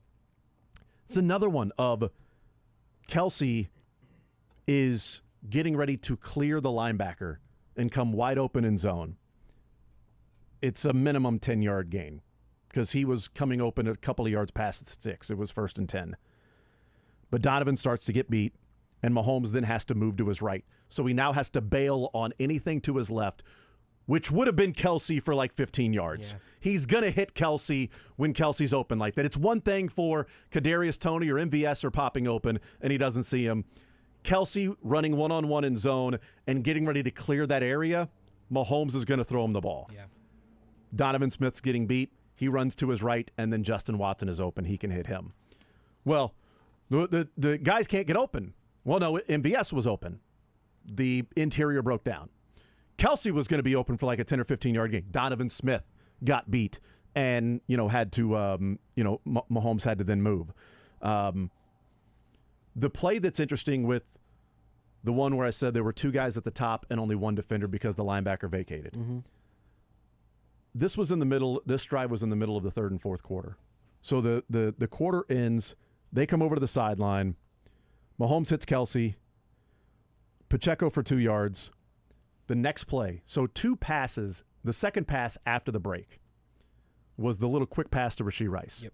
And what's interesting about that is there were 3 wide receivers at the bottom of the screen and 3 defenders. C.J. Mosley was the 3rd defender. At the snap, Mosley vacates and goes to the other way, and Mahomes quickly throws it to Rice. And I'm wondering if they go to break and they look and go, hey, you looked right, you hit Pacheco. This linebacker slid down in this look and left this guy wide open.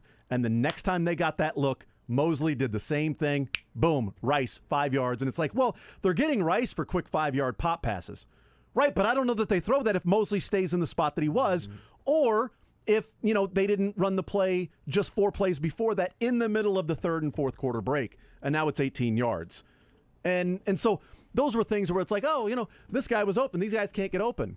No, there are plays that are open. And whether it's Mahomes having a trust or offensive line breaking down at the wrong time, those were things that just, it sucks. The pass that he threw to Rashee Rice for 5 yards on 3rd and 9 from the 13 that they end up kicking a field goal there to make it 23-20. MVS had a touchdown over the middle. He had a touchdown over the middle, but then the pressure came up the middle and Mahomes had to run right. Yep. And then that's when he hits Rice sliding for like a 5-yard gain. Another half second or so, MVS is breaking open over the middle, and it's going to be a touchdown. But as that's happening, Mahomes is dipping his head because the pressure's right in his face.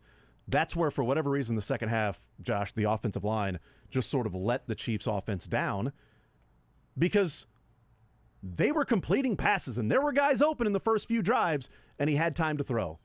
And then the Jets adjusted, and the offensive line, for whatever reason, did not. It was an interesting game where the interior was giving up a number of pressures where Mahomes had to then stop looking downfield and see the pressure in his face to start moving, which I think cost the Chiefs 3 or 4 different easy completions where we wouldn't be talking about, can the wide receivers get open?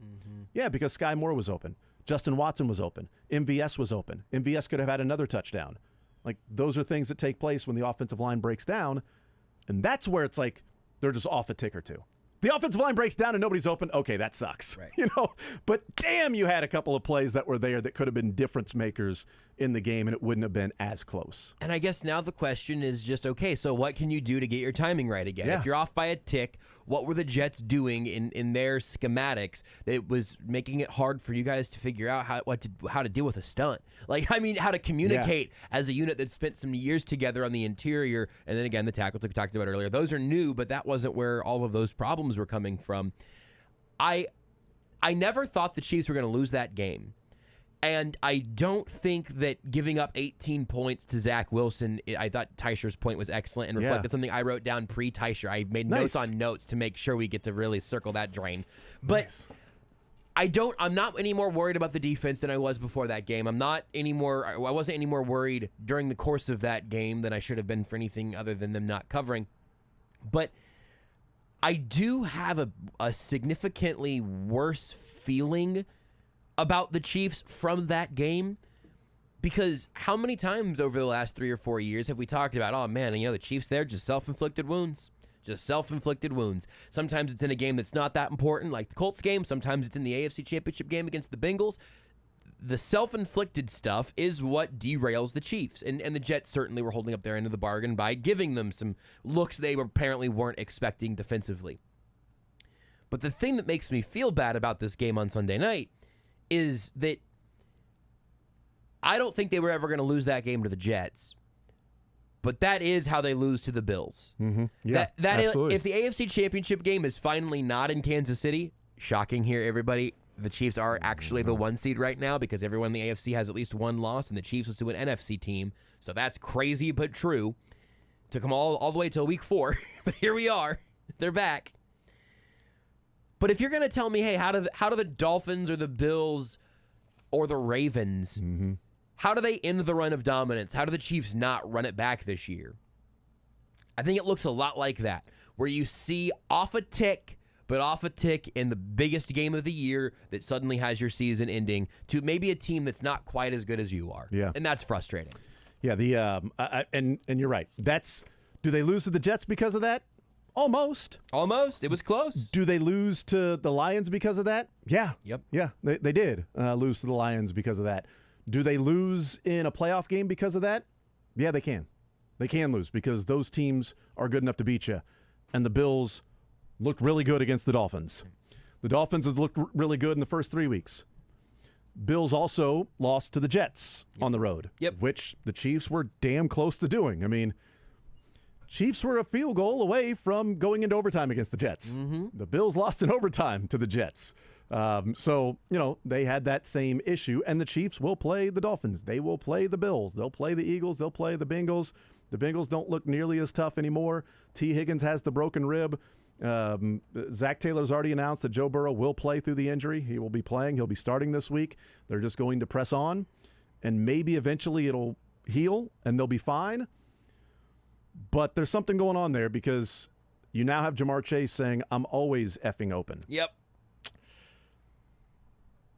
Joe, I mean, media member, pardon my language, I'm always open. I'm always effing open. So, Keyshawn Johnson, throw me the damn ball, you know? But also, when he's getting the ball, like, those passes to Jamar Chase in that game were short passes. They weren't going down the field. They weren't driving the ball down the field. Like, there's an element of that being broken right now for the Bengals. 3 touchdowns in 4 games. 2 games where they scored exactly 3 points. 1 scoring drive. Two games where they had a total of 2 scoring drives offensively. That's not to where, the offense is struggling a little bit. That's the offense is trash right now. And that offense has playmakers. Yep. It's got Joe Burrow. It's got Jamar Chase. It's got T. Higgins. It's got Tyler Boyd. You know, Joe Mixon is a fine running back. They got Orlando Brown. I was just going to say that it's Joe Burrow with a calf issue and an offensive line that apparently wasn't miraculously fixed. Yeah, neither offensive line was miraculously fixed. That's true, the Chiefs or the Bengals. Like, the Chiefs true. didn't just miraculously get amazing at tackle without Andrew Wiley and Orlando Brown. In fact, you can say, did they get better? Well, they've had a lot of penalties. I mean, I don't know if they got better. Would they have more continuity on offense if it was just Orlando Brown and Andrew Wiley at the tackle spot and keeping the offensive line the exact same that it was last year while integrating wide receivers in new roles? Or the best route of, move on from Orlando Brown and move on from Andrew Wiley, bring in 2 new tackles and, new offensive weapons at the wide receiver. And by the end of the year, the offensive line will be better and the wide receivers will have found their role. And this offense is going to be humming and the defense is going to be pretty good too. Right now, with how those 4 tackles have played, I think there's a right answer to this. You have to copy and paste 2 of those 4 contracts. Oh, yeah. Who would your 4 guys? Who would your 2 choices out of those 4 deals to be? Donovan Smith, Andrew Wiley. I think it has to be, right? I think it has to be because neither of those guys have played so well that it's like, oh man, they'd even need more money to. But right now, you don't want to be the team paying Orlando Brown, and I still think we're going to eventually see a non-broken Jawaan Taylor, but we haven't seen it yet. And he's 4 games into this year, and the cap hit only goes up from here.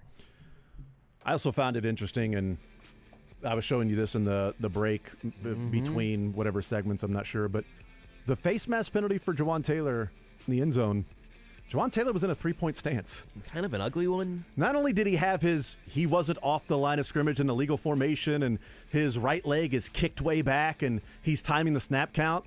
He was in a 3-point stance against a guy who looked like he was a damn near wide 9. And Jawaan Taylor trying to get back there, and he's reaching, and the guy's turning the corner. Well, why is his hand in the dirt? Why is Donovan Smith's hand in the dirt? 4 of the 5 offensive linemen were in 3-point stances, except Joe Thuney. Joe Thuney was standing there with his arm, like in a regular, getting ready for a pass block. Like, I don't know what happened on that one. It's weird. So strange. What the Andy heck is going on? Don't put Jawaan Taylor in a 3-point stance on a passing play, please.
The Zone is brought to you by Guaranteed Foods, official sponsor of Family Mealtime. Enjoy healthier food, more free time, free delivery, and better.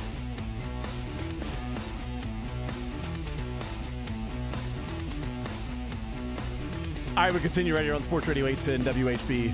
Just better. I mean, just better. That's what it is. It's just better. Guaranteed Foods. Told you about it. Let's bring in Brad Spielberger to the conversation. Pro Football Focus's Brad Spielberger and Over the Cap. He joins us here in the Zone on this Tuesday. Brad, welcome into the show. How are you, sir?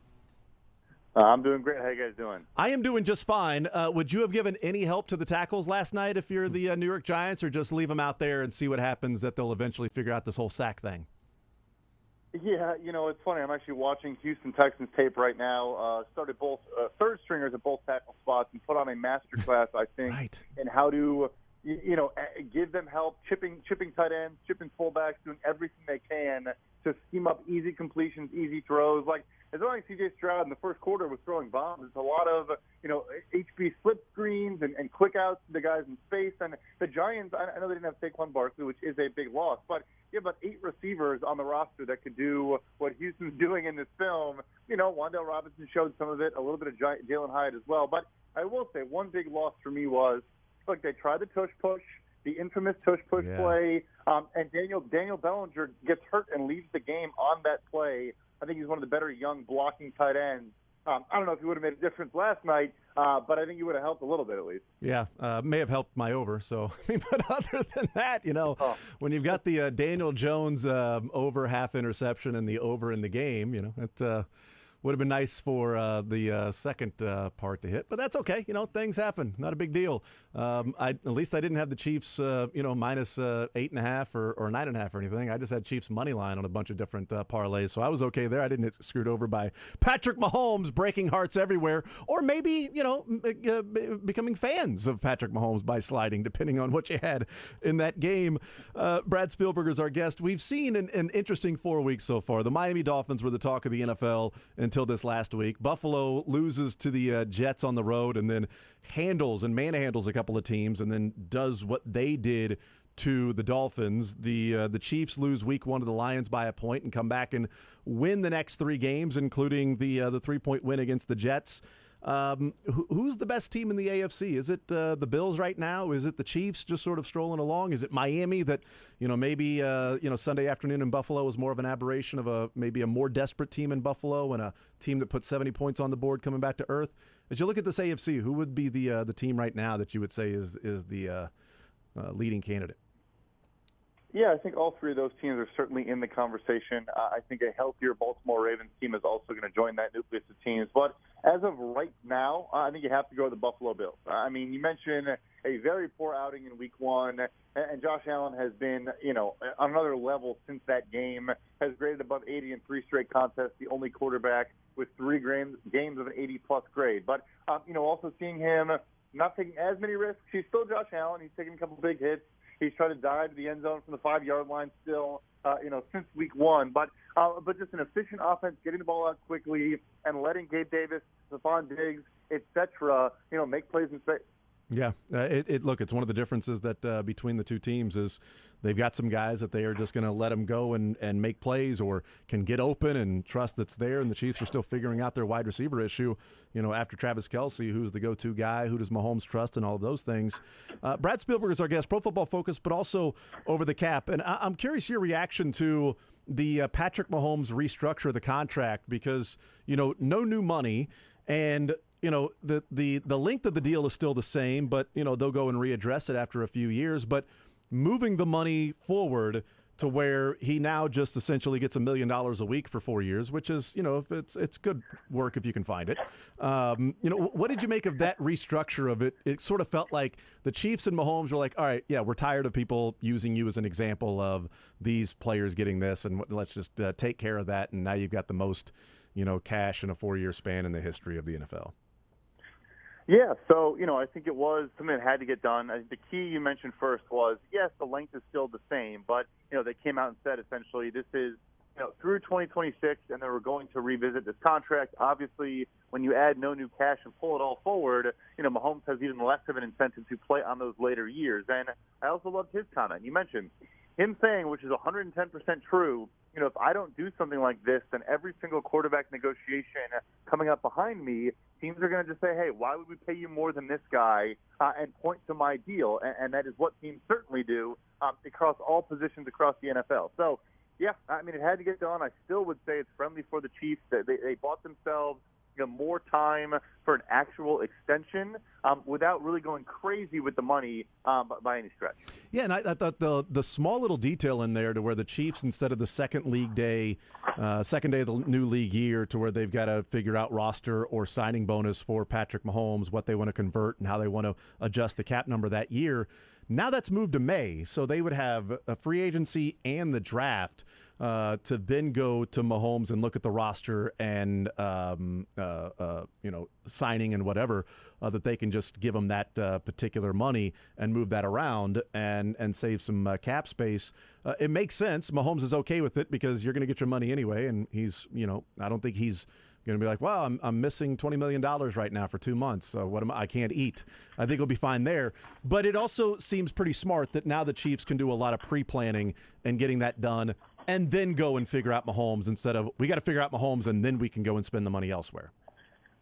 It's an exceptional note. I'm glad you pointed out. I think it was the smartest thing Kansas City did. And I know when I suggest this next thing, look, there's no scenario right now where we picture Patrick Mahomes falling off. But this is why, teams do smart things like this. Theoretically, we have a Carson Wentz type situation for that 2026 roster bonus, where the guarantees also trigger at a later date, unlike the early money. Yeah. They're buying themselves a potential out where like you said, you go through the draft, you go through free agency, you have more time to make decisions. And again, I don't think Patrick Mahomes is going anywhere. I think he'll be just fine. But all those little mechanisms at play, Kansas City has shown time and time again the structure of their contract, whether it's Tyreek Hill, Chris Jones, you go down the list, they are always protecting themselves, and it's come into play, a few times now. One of the things we've talked about, Brad Spielger was our guest, Pro Football Focus, and Over the Cap is, the window for the Chiefs, and, Patrick Mahomes being a quarterback and being with the Chiefs certainly helps with that window. But having an incredibly disruptive defensive tackle in Chris Jones, and we've seen the impact he makes on the field throughout his time in Kansas City, and since he's been back this year, he holds out. He misses training camp. He misses the first game of the season. He watches the first game of the season from a suite, and then he signs a contract that essentially gives him an opportunity to earn back the money he was going to lose with the fines and the missed game check. A couple of things here. I'm not sure he accomplished anything, and after that, like.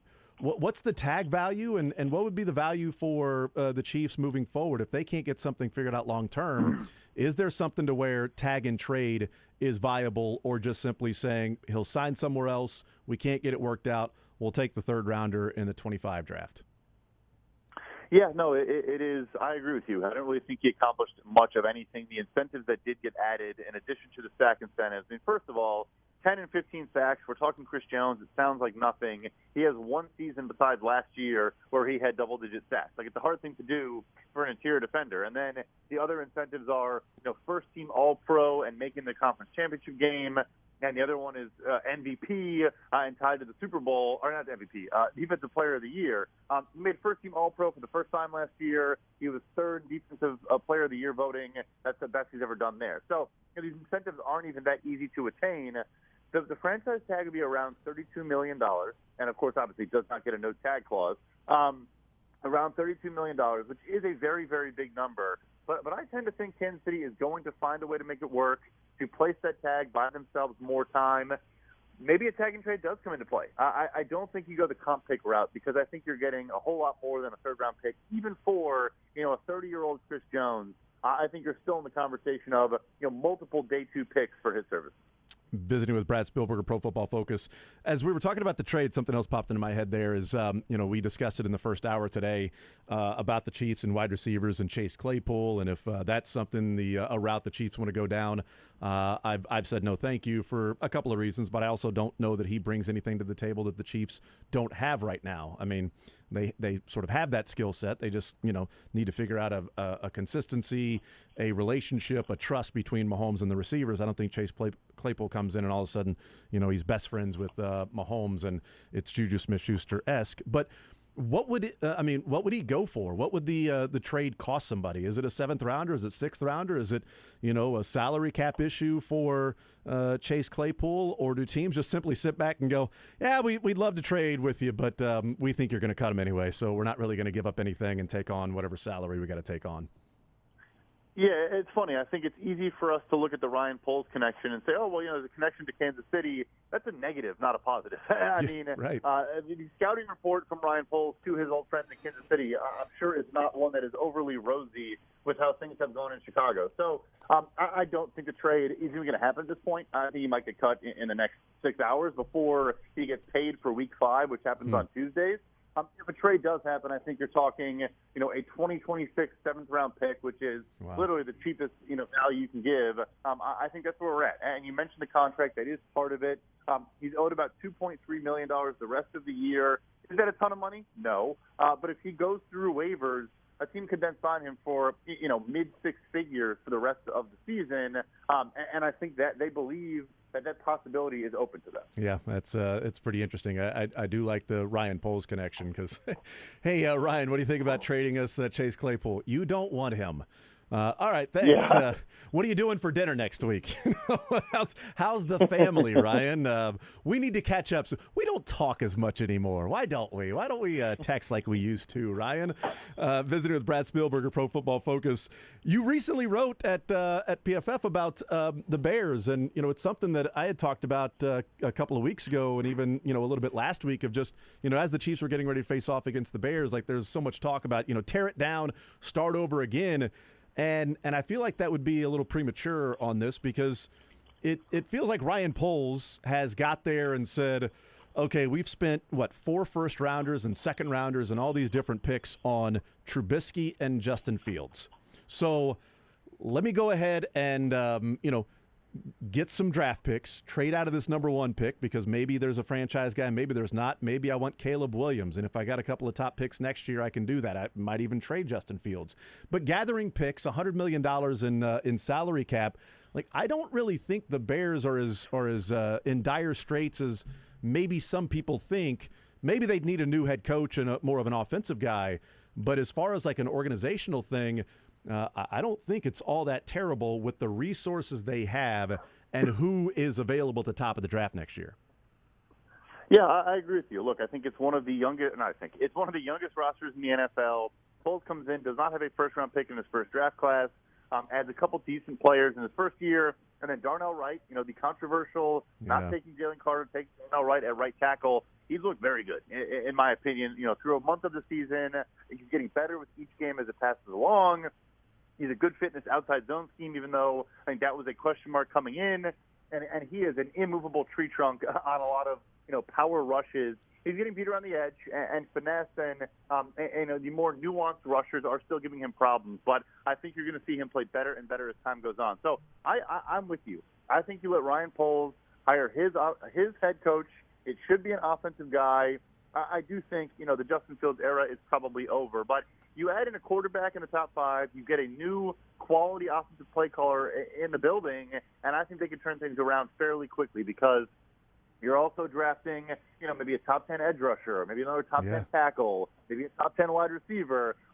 You really can, turn things around very quickly if you hit on 3 or 4 big decisions. Yeah, you can spend a lot of money in the offseason, and then if you take Caleb Williams and Marvin Harrison Jr. in the top 5, all of a sudden the offense might seem a little bit different with DJ Moore and Marvin Harrison and Caleb Williams running it, and the right tackle that you talk about, and whatever they can spend in free agency. Maybe they go and sign Chris Jones. I mean, maybe that's a big move that Ryan Poles makes, and does something along those lines. So yeah, there's certainly there's a possibility. There certainly is a chance the avenue is there, but how do you spend those resources?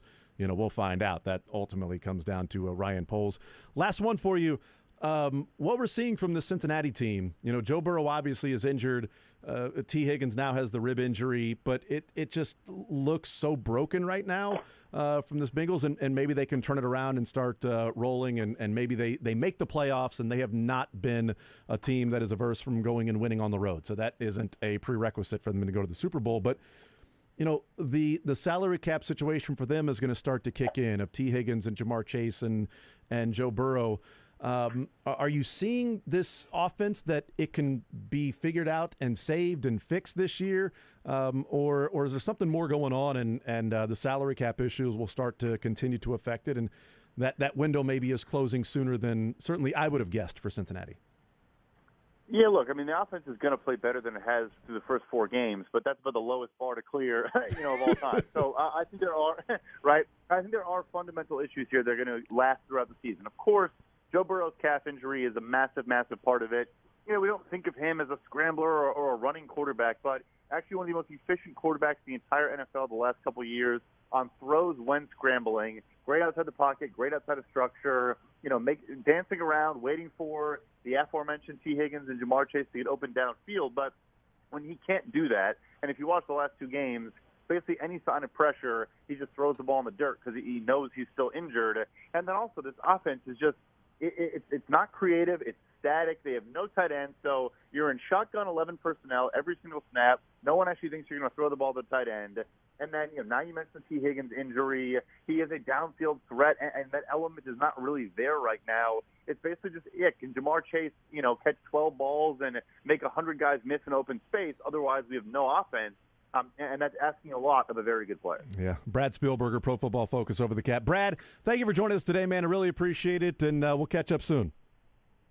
Thank you. Absolutely. There's Brad Spielberger, Pro Football Focus, over the cap, and does a great job there covering the NFL. And that is I was just joking as there was highlights on the TV of last night's game where Seattle apparently just got another sack on the New York Giants, and they're not even there in New York anymore. But hey, Brett, would you give help to one of the tackles if you saw double-digit sacks happening, or would you just stay with 5 offensive linemen and not chipping or keeping a tight end in or anything? And thank God Darren Waller didn't stay in to help chip, because he got all of 2 targets last night. Luckily you had him out running routes the whole time, because you don't want to waste Darren Waller being a blocker to help out so some other guys can get open. You need him out in a route. So just joking about that and him saying, well, it's funny, I'm actually watching Houston Texans tape right now, and they've got third-string tackles. And they're chipping, they're having a tackle, they're moving the pocket, they're doing different things, they're getting creative. And they put 7 points on the board? 30 or 30. In the last 2 weeks, they put 67 points on the board. And here's the thing about the Texans in the AFC South that I think the Titans should be worried about. And, Colts or whoever, but certainly the Jags should be worried about as the favorites, that the Texans are getting healthy at offensive line now. Yep. They're getting a couple of – Laramie Tunsil is coming back. And, a couple of other players come. They're getting healthier on the offensive line, and that's a backup offensive line that an offense scored 67 points the last 2 weeks, and C.J. Stroud looks incredibly comfortable. So just sort of interesting that he was like, I'm actually watching Houston Texans tape right now, and they've got Will Anderson, who has been has been a difference maker there. So, and they've got Nico Collins and Tank Dell. Which, by the way, Tank Dell, one of the receivers we talked about that fit the description of the receivers in the draft that can become all pros. Not that everyone does, but these are sort of the characteristics of that. And here are the different markers. And Tank Dell was one of the 5 receivers in the draft this year that hit all 5 of those, along with Rashee Rice, along with Zay Flowers, along with Jaden Reed in Green Bay. He hasn't done much there in Green Bay, mainly kick returns and stuff like that. But Tank Dell's looked pretty good, and Nico Collins was amazing in that game. That's a couple of draft picks the Texans have taken in the last couple of years that have looked pretty good. What was Nico Collins? What was his draft pick? Going the 3rd or something? I feel like a 3rd. I don't know why. 5th is jumping into my head for Nico Collins for some reason. Because Tank was a 3rd rounder, right? Oh, maybe that's what I'm doing. Nico was a third rounder. Like I said, third round was what I'm thinking. Nico Collins, a third rounder. Clearly, if you said fifth round. You were wrong about that for Foolish. Nico Collins. You dummy. Incredibly wrong. And then where did Tank Dell go? Tank Dell went in I'm going to say fifth. the I haven't looked yet. third round. Okay, there we go. He was the third round, number 69 overall. Nice. Can I give you a little check-in on the AFC South since we're here? And Nico Collins was the third round, number 89 overall. Chiefs have 2 second-round receivers in Sky Moore and Rashee Rice the last 2 years. They do. And the Houston Texans have 2 third-rounders in the last 3 years, Nico in 2021 and Tank Dell this year in 2023. They looked pretty good so far. Meanwhile, in the AFC South, everybody's 2-2, which is perfect. Perfect. But it doesn't even end there. Because in the point differentials in the AFC South, the Texans are a massive plus 17, which is not actually massive, to be clear. The Chiefs are plus 41. They lost the first game of the season. But the Texans are plus 17 point differential this year. That's what putting that's outscoring like opponents by like 40 points the last 2 weeks. That was they beat the Steelers by 24. So there's your little check-in. Everyone in the AFC South is 2-2. The Texans are plus 17 point differential. The Colts are -2. The Titans are +2. The Jags are -2. This is that scene from Avengers where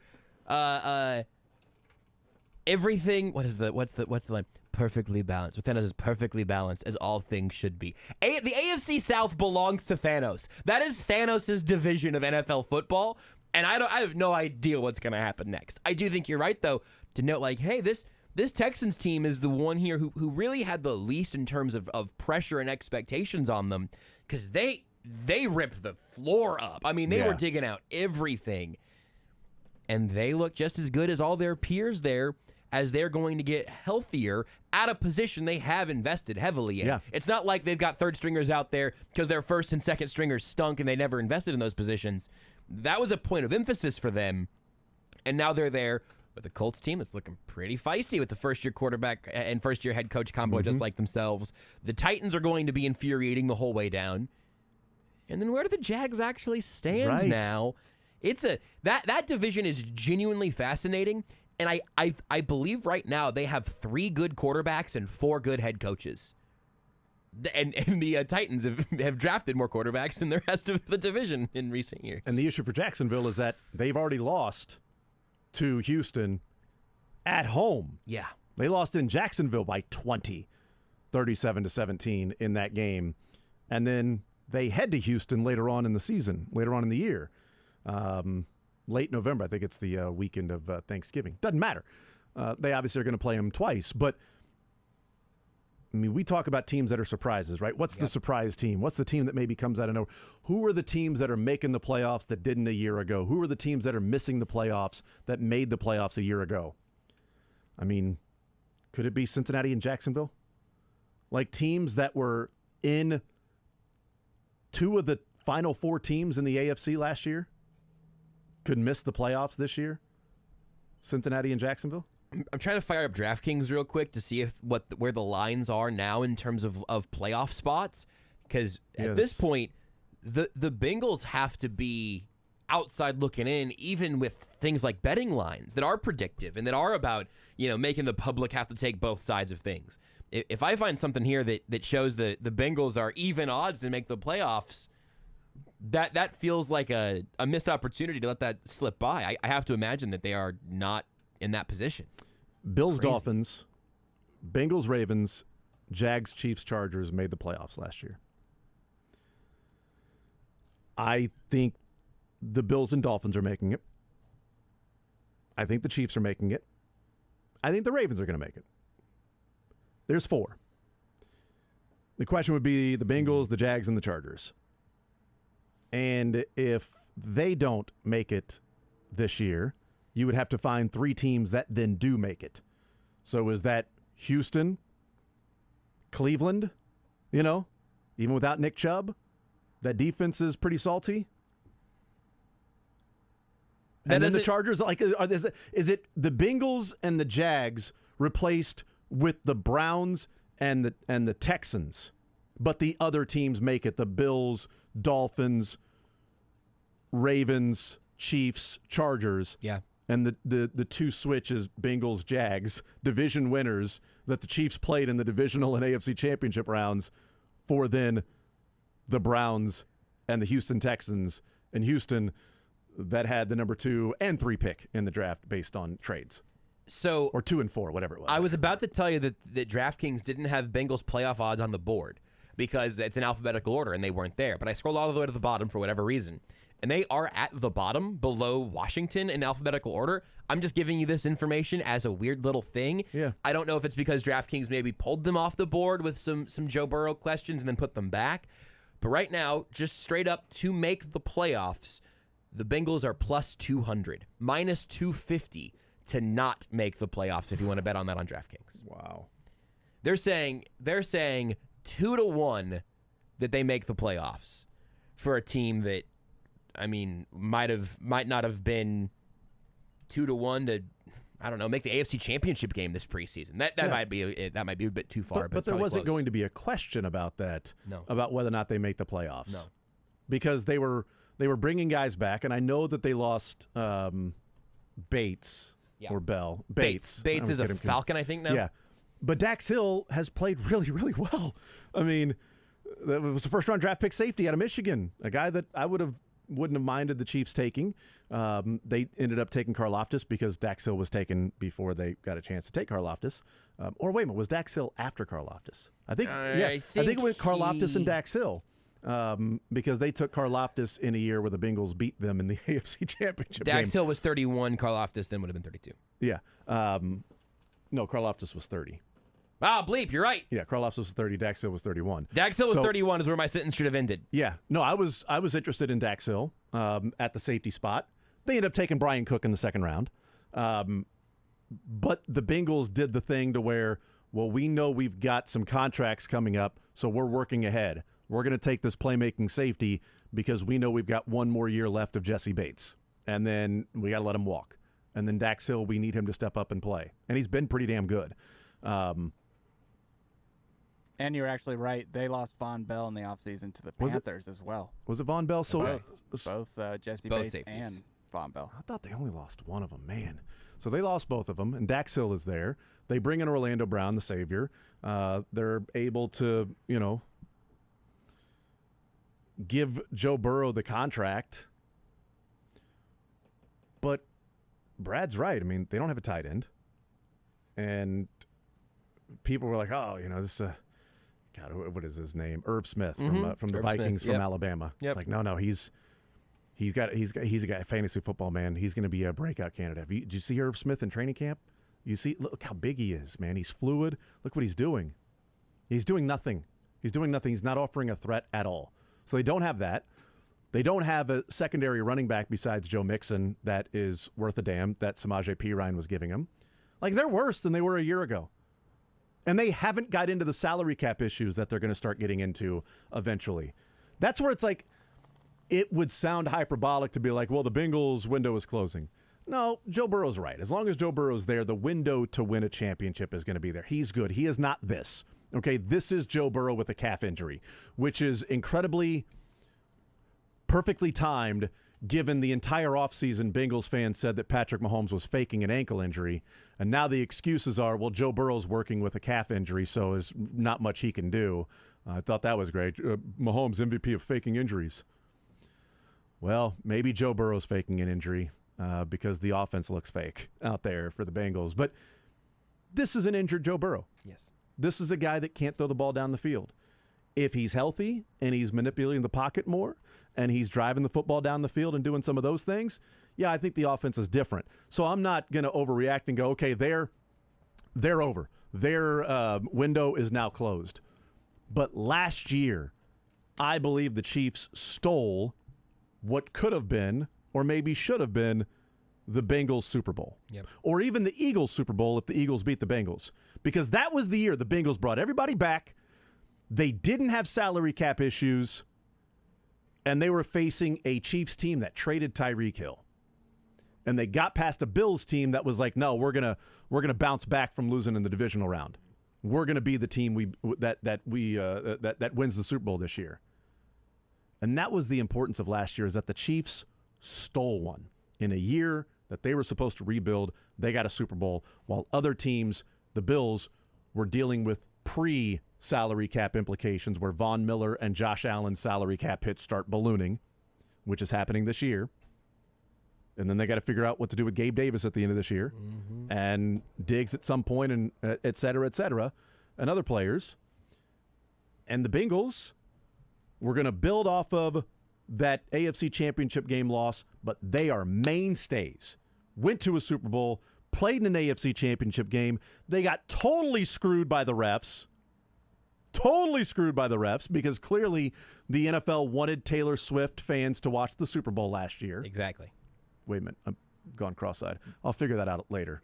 It'll come to me. I got some red yarn for you. Conspiracy Put on theory the there. walls. Thank you. Yes. Only murders in the building. Yes, we'll that's figure this whole exactly thing right. out. It's great. Only Swifties in the stands. That's not bad. I was seeing if I could do anything with that, but I think only Swifties Yeah. in the stands is not. Only Swifties in the stadium is pretty good. Only Swifties in the stadium. This was going to be a year. So if they have a year where they don't even make the playoffs this year, and then they are T. Higgins, what do you do with him? Yep. You let him walk? Now you're much worse. Kansas City go sign him? Oh, please. You choose Jamar Chase over T. Higgins? Tyler Boyd's a free agent too.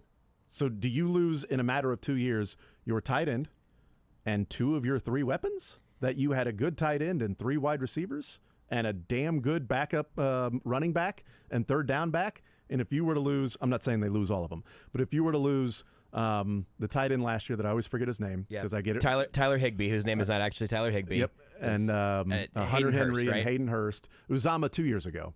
So they went from Uzama to then Hayden Hurst. They had some guys that were least threats. So Hayden Hurst, Tyler Boyd, T. Higgins, Samaje Perine in a matter of a couple of years. Yeah, that's hard to overcome. The Chiefs have gone through that and won a Super Bowl. Just got a crazy idea. They're not going to do this. But if the Bengals wanted to say, all right, it's not happening. This is just a bad calf for Joe Burrow. They ought to trade T. Higgins now. Because here's the real issue with the salary cap stuff and all of the things that come with it. Or trade whatever receivers, whatever pieces you're not going to keep.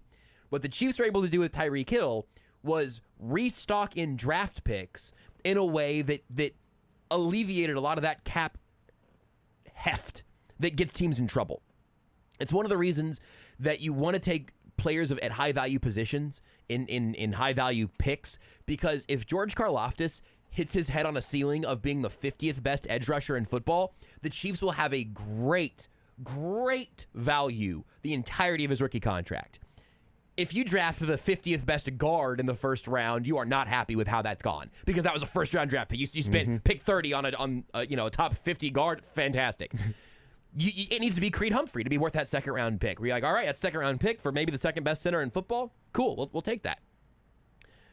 But what I would worry about if I'm a Bengals front office member right now is, okay, the clock ticking here isn't that we're going to have to cash some chips that we have to convert some other way. What I'm seeing is the thing that would keep me up at night, and frankly, this is a really bad comp, but the thing that keeps me up, playing transactional football games, playing Madden in franchise mode, when you lose valuable assets and get nothing back in return, now you have lost the advantage that you had built in. They still have the advantage at quarterback. They don't have to worry about finding a quarterback for the next 15 years. That's huge. But if you lose T. Higgins and you get a compensatory formula addition there, that's not going to be equal value. And I don't think they're going to close this season down by any means. I think they're going to be fighting for a lot longer than that. But they missed their window for an accelerated rebuild, which is what the Chiefs did. They're going to have a little bit more of a painful one, which means smaller margins for error. They cannot get their draft picks wrong. They cannot get their free agent signings wrong ever again. And that's a very high standard to keep yourself to. The Chiefs had the benefit of a stud wide receiver and a stud tight end. That's right. And that benefit allowed them to say, we can't pay the stud wide receiver. We can pay the stud tight end, who also isn't getting top of the market tight end money. Yep. What the Bengals are trying to do, or would like to do, is pay the quarterback top of the market and 2 wide receivers top end market money. even if the Chiefs kept Tyreek Hill, they would only be paying one top-end market wide receiver and one near top-end tight end to have their two threats. That's the difference of what Travis Kelce creates for the Chiefs in cap space and also, how good he is. And in terms of punting on the season for the Bengals, they have in 4 weeks is the trade deadline. So 4 more games trade deadline after week 8. It's 3 games for the Bengals because they have a bye week in week 7. If they're 1-6, they can punt. Yeah. If they're 1-6, you can go ahead and say we're 5 games under 500. They would then be getting ready to face off against the Bills, the Texans, and the Ravens the next 3 weeks. The Texans sound a lot more daunting now, but Bills and Ravens are playoff teams. We know that. Yeah. So if you're 1-6, you would have just lost to Arizona, Seattle, and then at San Francisco. Looking at Buffalo, Houston, Baltimore the next 3 weeks. But if they're 3-4, there's no shot. Yeah, you know what I mean? Right. And that, now you've got 2 regular season games with the gimpy Joe Burrow figuring out what the rest of it, if you're going to try the back half of the year. And the bye week there could help in terms of getting Joe Burrow healthy. But after the bye week, they head to San Francisco. So we'll see. We'll take a timeout. We'll come back. More Zone next.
We will talk with Braden Gall coming up in the 1 o'clock hour, about 1:20 or so. Our college football insider from ESPN and Athlon Sports.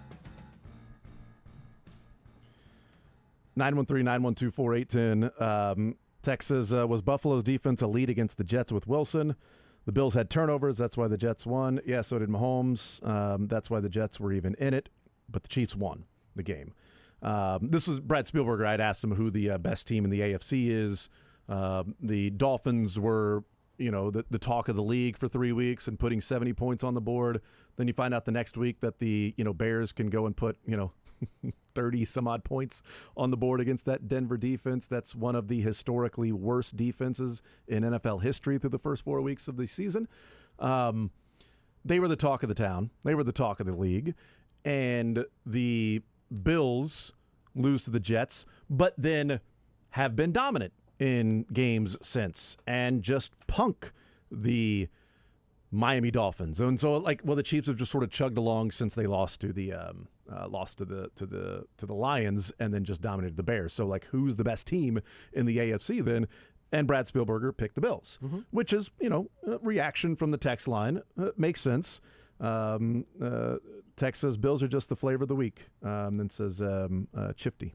Yeah, but Chifties. That's the Chiefs and Swifty. Chifties. Here, I know obviously it was with somehow an even worse quarterback, but the Ravens put up 28 points on a really good Browns defense right after the Ravens lost to the Colts. It was are the Ravens in trouble? The NFL is the flavor of the week. I mean, you are tasting 16 games most of the time.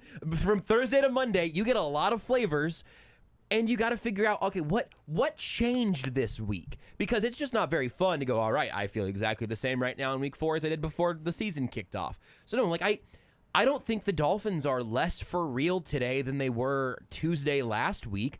I think we learned that the Bills are not actually done, that Josh Allen isn't exclusively a turnover machine. And also, and Brad said this, I thought he covered this well, when Josh Allen turns the ball over 4 times in a game in December, no one has the right to be surprised. Yeah, no one can be like, oh man, I can't believe Josh Allen turned the ball over. No, that would also be foolish. It would be like being surprised the Chiefs season is cut short because they can't convert on 3rd and 1 without having to, run a ring around the rosy first. The things that are going to be issues with teams are going to keep being issues. If anybody was running 17-0 right now, it wouldn't be a whole lot of fun. I mean, the Cowboys have looked great, with the exception of when they lost to a team who's tanking. To the Cardinals. So, what do you want me to do with that? How are we supposed to evaluate that better? Except when they lost at Arizona to a head coach that the team he left didn't want him there anymore, the fans, and a head coach who was going to be so awkward. I think it's going to be a disaster there with Gannon. It's going to be so awkward. The camera at the end of the game walks over to Jonathan Gannon, and he pushes the camera out of his way and gets mad because they were showing him on TV. The hell do you think they're going to do? It's his first win, man. I honestly don't think he gave it any thought. You won the game, and he was pissed. It was like Nick Saban when they won the national championship and they dumped the Gatorade on him, and he was like, "Who the hell? Your ass is running tomorrow. Who dumped Gatorade on me?" He was annoyed. It was back when he didn't smile. It was back when life was, we won the championship. Okay, great. Cruton starts tomorrow. The final whistle. How do we win it next year? Yep. That was Nick Saban. That's what Jonathan Gannon looked like. He was moved the camera out of his way. Dude, just be happy. You won a game. You're not being made fun of for your terrible motivational speech. Hey, who's really in this? You gotta be hungry. The excellent, undefeated Philadelphia Eagles needed overtime to beat the Washington Commanders, who lost to the Bills the week before that, 37-3. You cannot do the formula of Team X beat Team Y, and then Team Y beat Team Z. Therefore, Team X transitive property ain't working. I completely blanked on the phrasing of that for 30 minutes on postgame on Sunday. I do it 10 times a day, so it's all good. Transitive property. The transitive property in the NFL does not work. It is too complicated. Matchups are too different, and teams just lose games they shouldn't all the time. It it's why Bears Broncos was in part so funny, is because we got to dunk on the Broncos and make fun of them through the first half, and then in the second half we got to dunk on them for playing themselves out of the Caleb Williams sweepstakes. It's perfect. The Bears wanted Caleb Williams more. We want Caleb Williams more, so we're actually going to go for it, and we're not going to kick the field goal. Oh, and we're going to get stopped. Whoops! It's all perfect. It's so great. How fundamentally are the? I got it. Now I'm the one saying, "Hey, Dylan, I know we got to take a break, but I got to take about the Vikings to get off here real quick." Josh, we got a break. How different are the Vikings as a football team, personnel-wise, coaching-wise? How different are the Vikings than last year? They're about the same, just with a different record in one-score games. They're about the same, and right now they're closer to the number 1 pick than they are a playoff spot. And last year, they should have won a playoff game. They lost a playoff game to the New York Giants, who are also very similar to how they were last year, and they're a joke. I love this sport. 2 teams this year have never taken a snap with the lead in the 4 games, the Giants and Jets. Holy bleep. And they both have won a game, by the way. Neither team has taken an offensive snap while leading in a game through 4 weeks. Text 913-912-4810 says, hold on, the Chiefs are the 1 seed. NFL's doing all they can for them to win again.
All right, wrapping things up here in this noon hour. We're talking Braden Gall coming up about 1:20. Some college football in the house.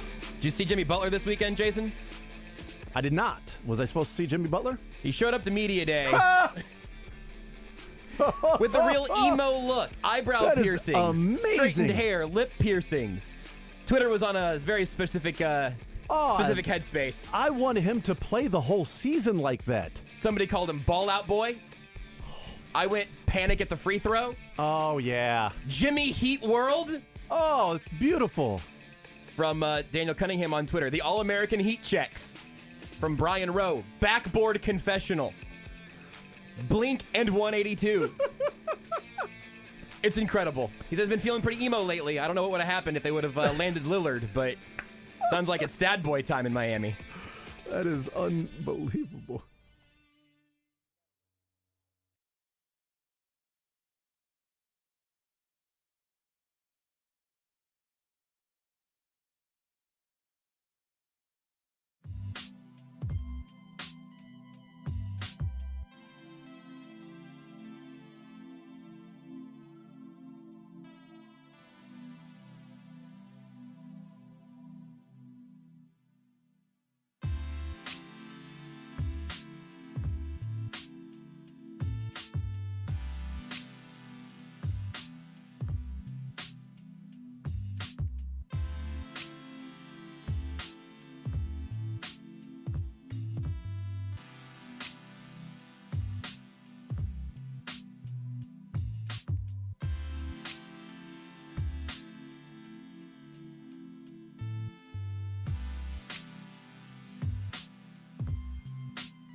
The Zone is brought to you by Guaranteed Foods, official sponsor of Family Mealtime. Enjoy healthier food, more free time, free delivery, and better value. Go to GuaranteedFoods.com. All right, we continue right here on Sports Radio 810 WHB. Coming up an hour from now, Major League Baseball playoffs will get underway and start. Playoffs? The Rangers and Rays start at 2 o'clock on ABC. And then Blue Jays Twins on ESPN at about 3:40 or so. And then the National League Wild Card Series gets underway tonight with Diamondbacks Brewers, ESPN 2 at 6 o'clock. And then Marlins Phillies, 7 o'clock on ESPN. That'll also be right here on Sports Radio 810 WHB. The numbers are in for Sunday Night Football.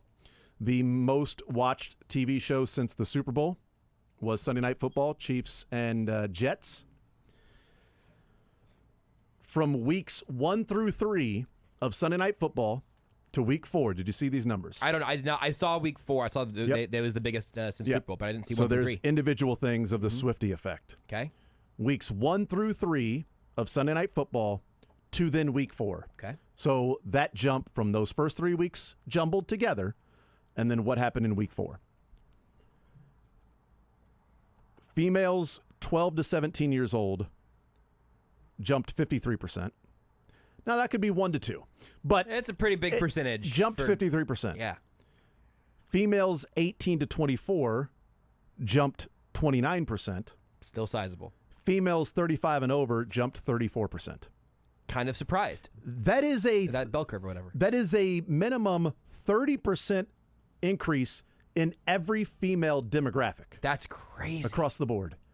53% from the 12 to 17-year-old females. Like, they aren't watching the game without Taylor Swift. And I wish I would have got video. They were doing the Carson Daly was doing the intro for Sunday night and doing all the Taylor Swift stuff and everything. And I wish I would have got video because my daughter was sitting, with my wife and we're watching the opening. Literally every time they showed her, my daughter goes, Taylor Swift! She's 4. Taylor Swift! And my wife was like, get video. And I'm like, grabbing my phone, is Taylor Swift! Every single time. First she said, shake it off.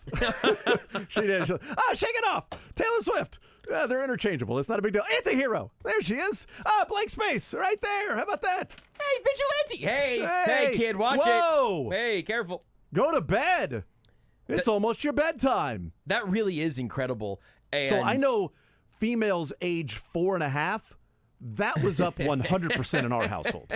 That's a good. You got those advanced analytics about the audience base, and I feel like you need to report that back to NBC. Tell Mick that on tomorrow. Say, hey, listen, I just want you to know, in our household, viewership went up. Yep.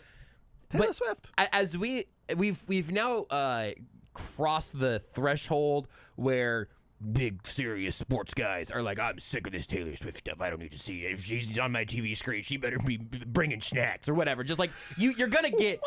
It's just like caveman, Neanderthal stuff. Like it's starting to come through the cracks of Twitter, right? Is that you get like the worst takes in the world from dudes who have been watching football since you were trying to figure out how to get the clearest picture on rabbit ears, whatever. I get it, but for years, the NFL has, I would say, half-heartedly attempted to engage with more women in the fan base, and getting to younger women as the sport also, I imagine, is probably even tougher because getting the younger people altogether is even tougher as sort of a legacy entertainment product, which is what the NFL is at this point.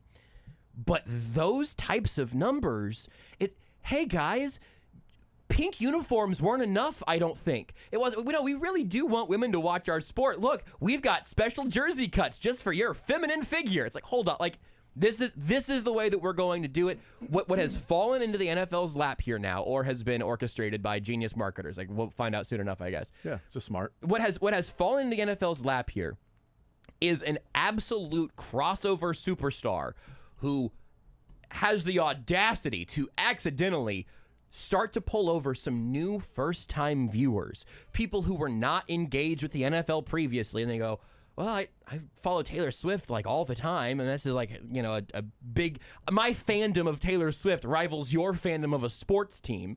So yeah, let's go ahead and see what's Taylor Swift watching now.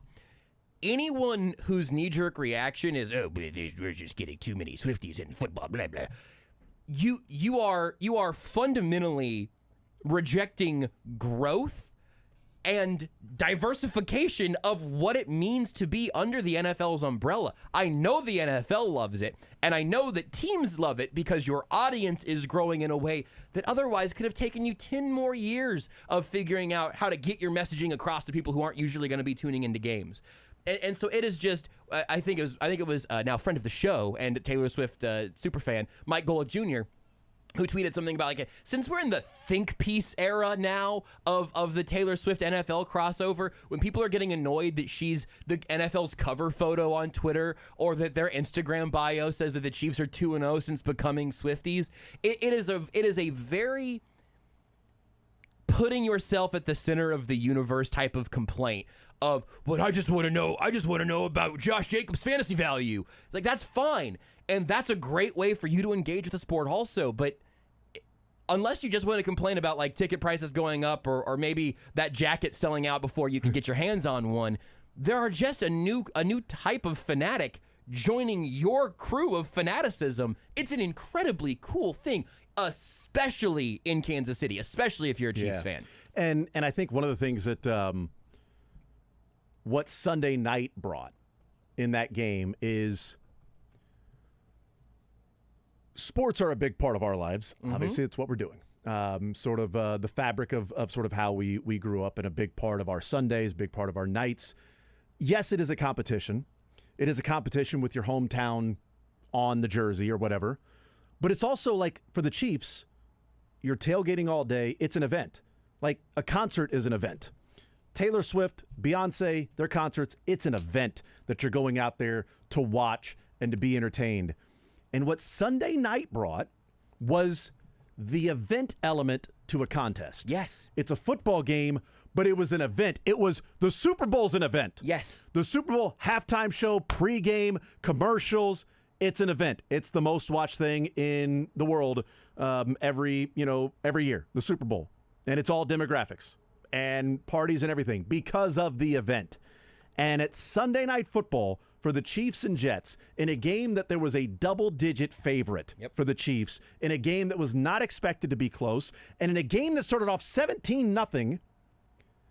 The ratings were through the roof because Taylor Swift, Blake Lively, Sansa Stark, Deadpool, Wolverine, they were all watching it. And so while it was cutting to Taylor Swift, it was also cutting to Deadpool. Yes. And Wolverine. Yes. Who did and not get Sansa, addressed. You know? Crazy. Like that. It was an event because of the star power that was there. And when you're talking about teenagers, you're probably not getting them to pay attention to the, hey, here's the civic pride, or hey, let's watch this game, because without the event status, it's like, I don't know what's going on the field. Dude, what Patrick Mahomes does on 3rd and 15 here is crazy. Watch this. They're all just jumbled and running around and tackling and falling. Like, that's not really, and then they stop, and then they do it again, and then the penalty stops, and then they come back. Like, I don't understand what's even going on. Oh, I'm here for the event. Oh, it's a touchdown. There's Taylor Swift. There's 17 different times they cut away to Taylor Swift. Yeah, the NFL knows what the hell they're doing. The ratings were up, so then you're also talking to your target audience. It's like the college basketball broadcasts. When, let's say, KU's taking on Oklahoma. Okay. And the game's going on. Big 12 SEC showdown. That's exactly right. Yes, that's what I was thinking of. The game's going on, and they're talking about bigger issues there. Mm-hmm. Or they're discussing something with Kansas that, KU fans or Oklahoma fans, like, okay, we get it. Yeah, because here's the deal. KU and Oklahoma fans are watching regardless. Yes. No matter what the broadcast talks about during the broadcast, they're watching. But to keep people there, it becomes a conversation about bigger things while discussing the game. And that's what the NFL and Sunday Night Football and NBC was doing in New York. The game's going on. Football fans, diehard football fans, you got money, you got fantasy, you're a Jets fan, a Chiefs fan, you love football, regardless, whatever it is, you're watching. But it became an event, so now you're cutting away because we're also keeping the audience that we are bringing in. And the longer we keep them, the more entertained they can be by the product. Yes. And then they can grow into somebody that's watching the product and not just for an event. And that's another thing that we don't do a very good job, we in a very cultural sense, we don't do a very good job of like introducing sport stuff to adults, which I understand how that happens because for most of us here, like sports were just on in my house before I could ever realize what was going on. Before I could speak or move, there were sports happening on televisions, right? Well, then when does your love of the NFL start? Well, at some point, your dad's watching the game, you're 6 watching, and you don't know why you're watching, but you're supposed to be watching because your family cares, your friends care, whatever. There is some sort of familial, cultural togetherness that you get dropped into if you're in a sports family at a young age. If you're not, and I know this is a crazy space to say this, but there are some people who did not grow up in sports families. Weirdly, most of my close friends did not grow up in sports families. Where do these people live? What do they do? What do they read or something? What do they do with their Sundays? I don't know. I don't understand it. A bunch of losers. Oh, I'm reading. I'm constantly trying to tell them the good news that there's something fun to do on Sundays. It's turn on the Red Zone channel. Let me introduce you to my Lord and Savior, Scott Hansen.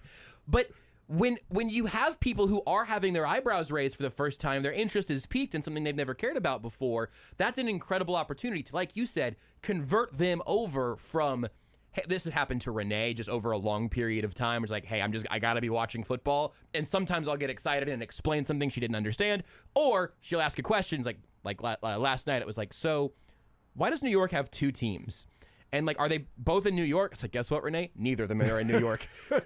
This is going to blow your mind. And it really did. It was like a 10-minute conversation. Like, yeah, and so then LA, but they're in Inglewood. And so wait till I tell you about like DC and some of the other stadiums. San Francisco's in Santa Clara. But what Golick tweeted more kindly and more precisely than I summarized is, if this isn't your thing, that's fine. Yeah, that's fine. Don't make our new guests feel unwelcome. Football is for everyone. Getting upset because a broadcast or show leans in a bit is silly. And that's to me what it is about. It's about saying we have new guests, new fans, people who are interested for the first time. Welcome them instead of telling them to learn ball before they show up in your living room. It's the element that I'd say this was probably 10, 15, maybe 20 years ago that I ran into in sports radio, that it was the, why don't you guys talk more soccer, talk more soccer, talk more soccer. And then I talk soccer. I don't know much about it. I'm trying to learn. Then it's, shut up, dude. You don't know what the hell you're talking about. Just stop talking soccer. Well, okay. Well, I'm trying, but you're going to, whack-a-mole. Then I'm just going to move on and then discuss things that I feel like, more informed than others. Yeah, sure. Maybe not well informed, but more informed. Yeah. And it's like, oh, you're watching football. Go away. You don't know what the hell you're talking about. Get the hell out of here. Okay. All right, Cool. will do. I will. Thanks. Bye, I guess. Yes. We'll take a timeout. We'll come back. I do want to pass this along. So we were at the For the Kids Foundation golf event yesterday, Yes. and they had the dinner and everything that took place last night in the auction, and counting. So currently with the auction and everything, but still going on and counting everything. But they have raised, yesterday alone, more than $1.6 million that they raised for the kids yesterday and counting. Awesome. So it is a record amount for the Kids Foundation golf and dinner and auction party that took place after the golf round. So $1.6 million raised yesterday alone with the For the Kids. So awesome work by Kevin Timmons and the entire group there with For the Kids Foundation. So good stuff. And thank you for Kevin for passing that along, to letting us know, so we can also let people know how awesome the community is, and something that needs to get more of a spotlight on it can continue to get some financial backing as well. We'll take a timeout. We'll come back. We'll continue. More Zone next.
Football insider Braden Gall. Nobody cares. Now in the zone with Jason Anderson on Sports Radio 810 WHB. Everyone has their own taste, and mine is just better. Brought to you by Missouri Farm Bureau Insurance. Whatever you do, if you're a Missourian, we're for you. We are Missouri Farm Bureau Insurance, and we've got you covered.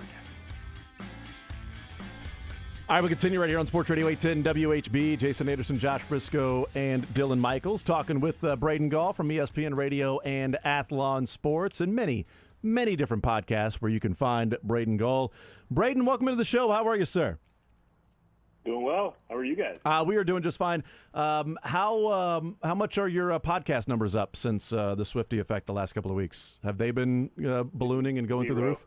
Oh, okay. Well, I mean, they're ballooning and going through the roof because the content is just that spectacular. Makes total sense. Not because it's about Taylor Swift. Makes total sense. I get it. You know what? If you had more Jonathan Smith videos out there, Oregon State's head coach, then that might help. I don't know. I thought that was pretty awesome. Listen, I was the first one to report Oregon State's new.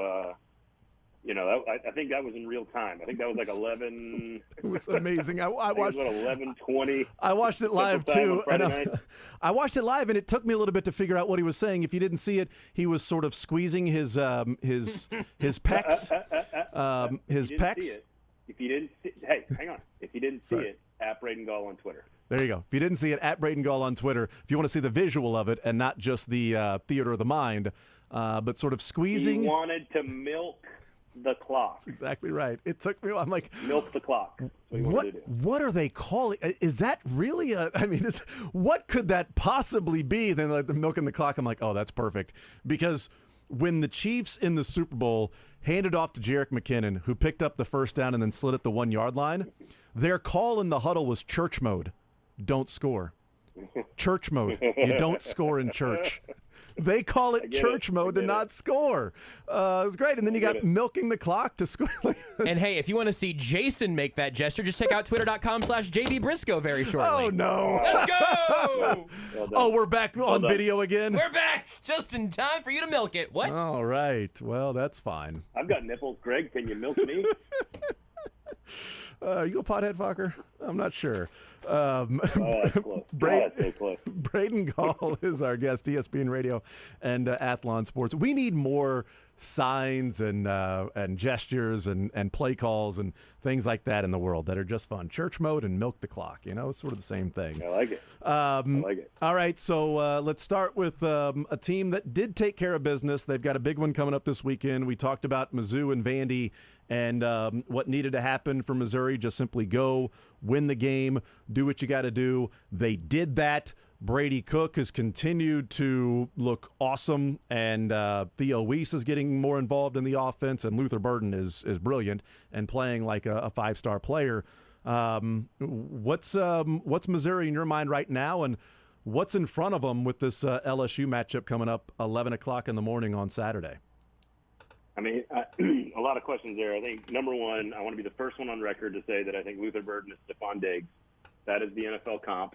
He plays bigger. He's probably a little bit thicker maybe than Stephon Diggs, but they're basically the same size. If you watch their playing style, he's largely unguardable, which is bad because LSU chooses not to guard anybody anymore, so that's bad strategy by LSU. I think this comes down to, truly, I think it comes down to, like, the gravity of the moment and sort of, like Missouri has done everything they're supposed to do to get to this point.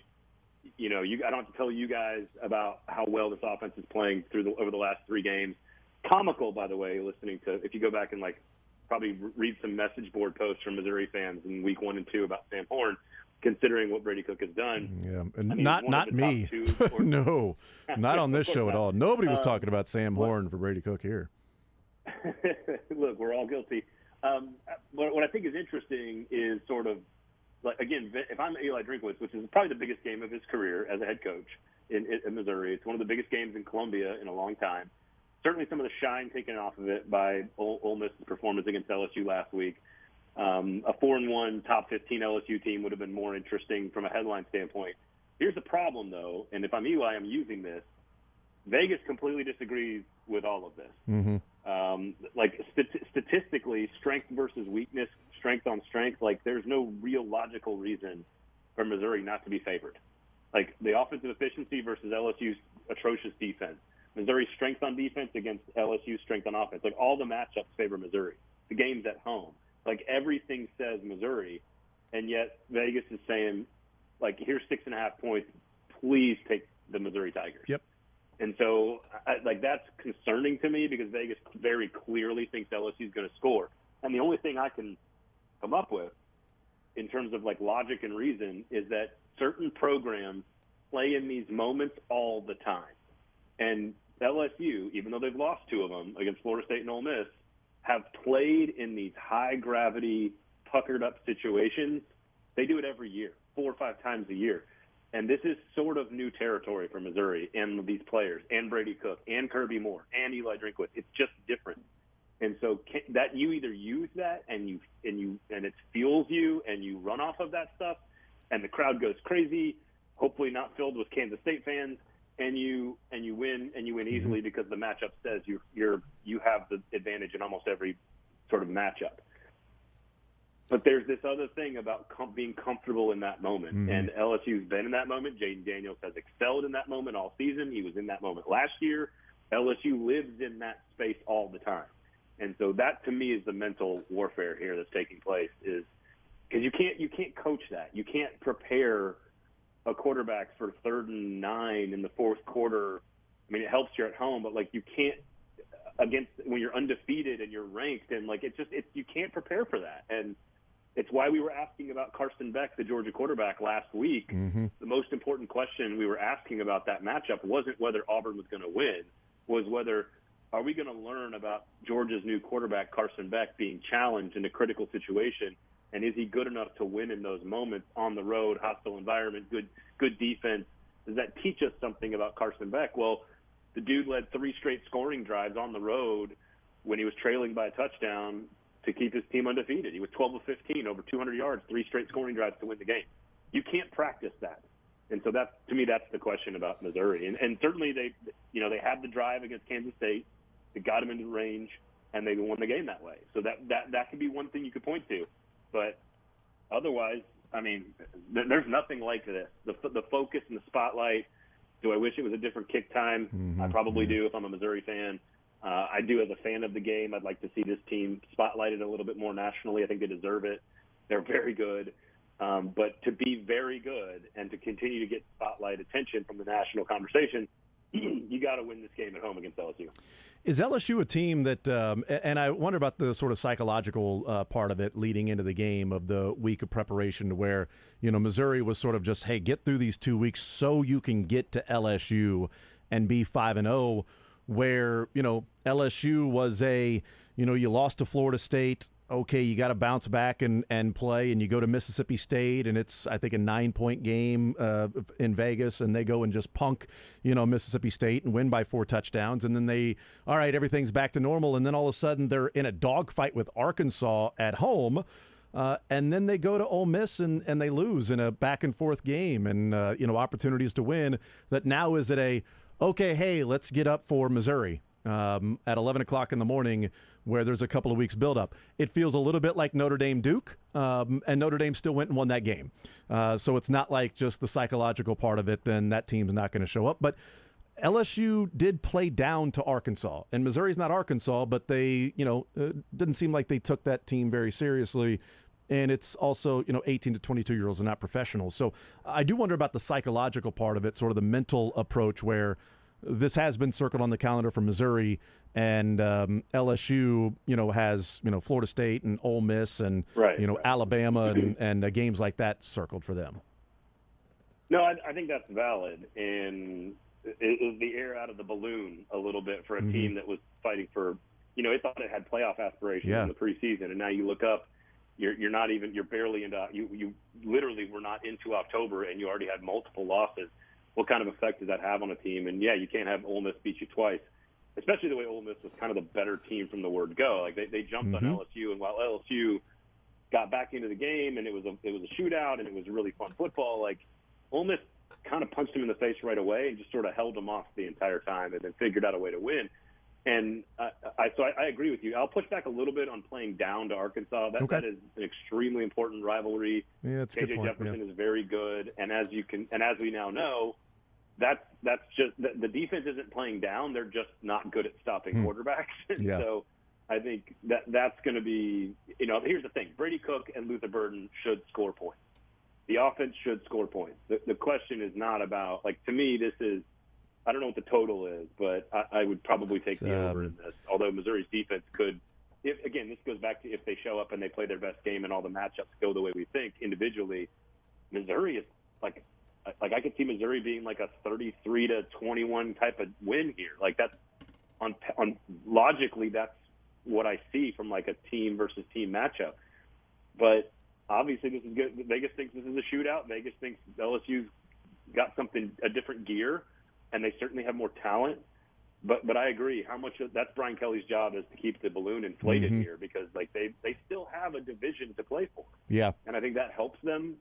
I think Bama could lose this weekend to A&M. That's what I would pick. I'm picking A&M to win that game, and LSU still has to play Texas A&M and Alabama. So there's still and Ole Miss already has a loss. Ole Miss has to play Georgia. There's still so much left on the table for LSU that while the playoff aspirations might deflate their focus or their energy levels, it's hard to argue that they still don't have the entire championship to play for, and a loss to Missouri in theory could knock you out of the SEC championship game. So Vegas is banking on them being focused and ready to go. Also, we know this in college football, really good quarterbacks with really good skill weapons. They're as consistent today as they've ever been in the history of the game. If you have that, they show up and they work. It most of the time, and so I think you have to bank on the offense for Missouri being able to continue what it's done the last 3 weeks, and I don't know why LSU's defense would stop them. There's nothing about them that says that they could slow down this offense.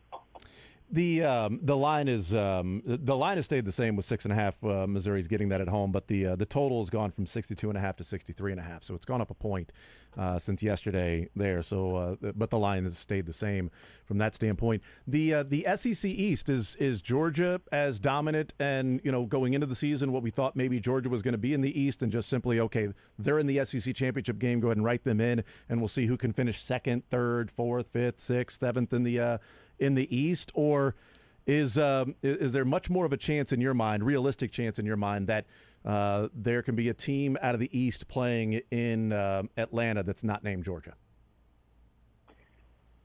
I don't know if Kentucky can play. I mean, I'm not picking against Georgia. I think they could lose a game because I think their schedule is tough. Their schedule is tough for most teams. I think we mocked it in the summer because it's easy for Georgia standards. But if you look at their schedule, they got to play at Tennessee, Ole Miss, Missouri, Florida, Kentucky. It's not South Carolina and at Auburn. It's not a super difficult schedule, but it's not an easy schedule if you're grading it on every other team in the country. Every other team in the country, that would be a pretty tough schedule. For Georgia, it's okay, they should be a pretty heavy favorite in all these games. I think they could absolutely lose one of these. They've kind of played with their food, especially on defense with allowing Auburn to hit those RPOs. South Carolina went right at them in the first half a couple of weeks ago and made Georgia work for it in the second half. I think Kentucky can do that. If you look at the history of this matchup, they've been very close games, relative to Georgia standards the last 3 years. I mean, last year was a 16-6 game in Lexington. The year before, I think Kentucky's one of the only teams that truly covered. They did it on the road in Athens. I think it was 30-13. The year before that, it was 14-3. Mark Stoops has figured out ways to make that game ugly, which plays into sort of to Georgia stylistically, and I think that's the problem. I don't think you can out Georgia and beat them at their game. Michigan found that out in the playoff a couple years ago. I just don't know. Maybe this team is different. Maybe you can on this particular Georgia team, and I think that's what we find out this weekend. But Devin Leary at quarterback, who was one of the better players in the ACC, they're not using him. He's not been the reason they're 5-0. It's the running game. It's the defense.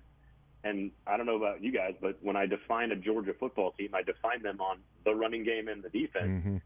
And I just don't know if you can go into Athens and beat them at their own game. So I think it's ugly. I think it's low scoring. I think Mark Stoops is such a good coach that he makes it a tough game. They're good on defense. They've got some weapons to make some plays. But I don't know how they beat Georgia on the road in a situation where they're going to try to do the exact same thing that Georgia does. And you got to have better players than Georgia to do that. And they certainly do not have that. Visiting with Braden Gall, ESPN Radio and Athlon Sports. He is presented by Missouri Farm Bureau Insurance.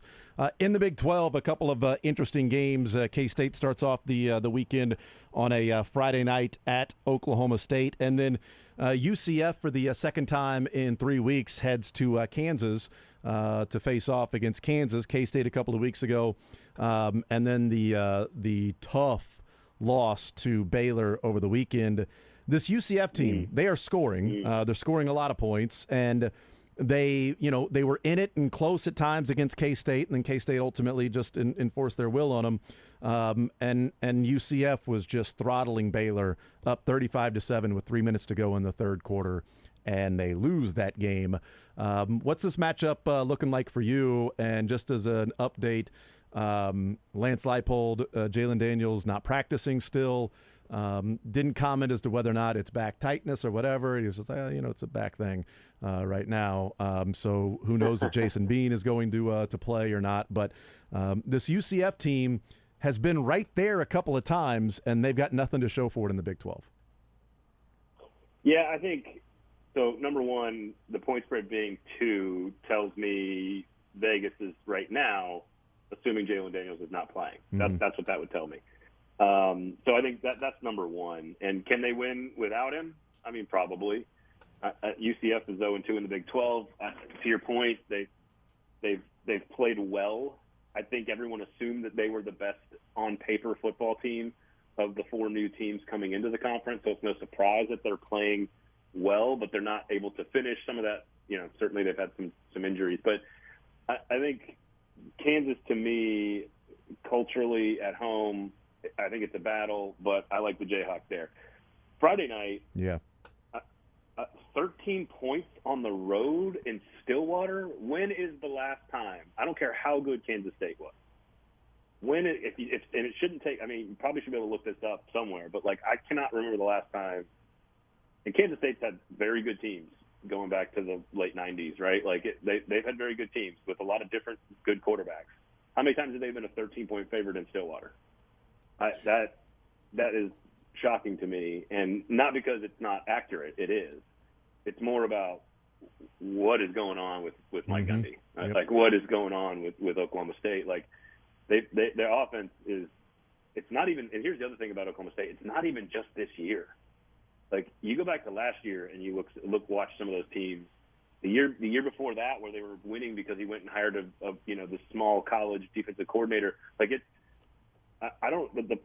erosion of the program, while the Big 12's future allows for Oklahoma State to win more because the Big 2 are leaving, the erosion of this program is coming at a very strange time to me. This should be the time where Oklahoma State needs to be ramping up and getting ready to be what could be the best program in the conference moving forward on paper. And so to me, this is Kansas State, handle your business, do your job, and if you score just 21, 24 points, they should be good enough on defense to shut down Oklahoma State, and that is not a thing you've been able to say. There's many things that you can say about Mike Gundy and Oklahoma State, but a pathetic offense is not normally one of them. Has it run its course there in Stillwater with Gundy? So this is a broad question that I find to be one of the most interesting questions in the history of college football, and maybe it's just my nerdy way of finding why things are the way they are in college football. Great coaches who are in a place for a long time have to evolve. They have to change. Gary Patterson is easily the best coach in TCU history by a country mile. Why is it that when he finally steps away that they do what they did last year? Why Dabo Swinney at Clemson has to evolve. Nick Saban has to evolve. It's part of the process, for lack of a better term. Sorry to use that phrase, but it's such a fascinating part to the game because the game changes, the rules change, how you manage a roster changes.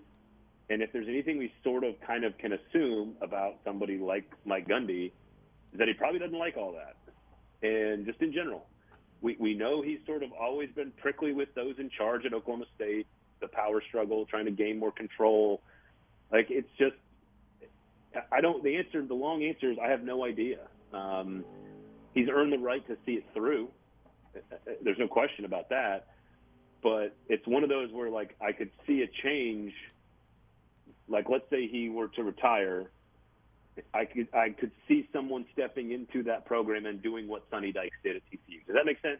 Yeah. Like, absolutely. Just the freshness and the newness, and, like, it's hard to explain, but I am utterly fascinated by coaches who have been in a place for like, look at Iowa's offense, for crying out loud. Like, give me a break. Like, Kirk Ferentz is one of the great coaches of all time. One of the great coaches of all time.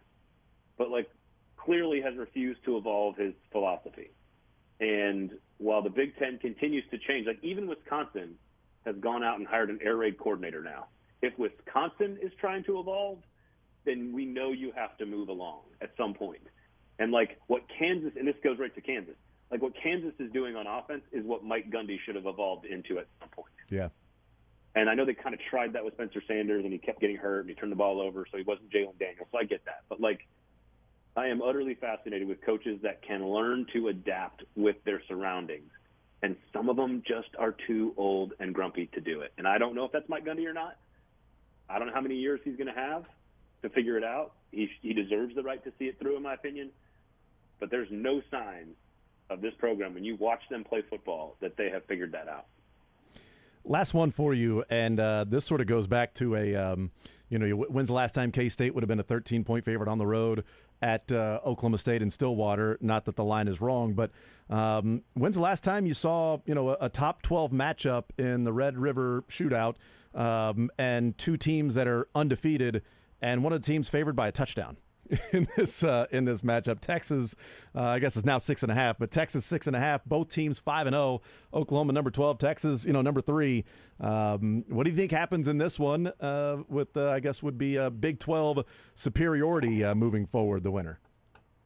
Asking me how to predict this particular football game, I think I could argue, of all the great rivalries in college football, this one is probably the least predictable. Plenty of 5-7 Charlie Strong teams beating 11-1 Bob Stoops. Yeah, make some sense of that. Yeah. So, to ask me what to make, first of all, predicting anything about Texas alone is difficult. But like in this particular game, I think what's interesting about this matchup is, like, we're seeing, like, Texas continues to prove each week that the Alabama game was more the norm.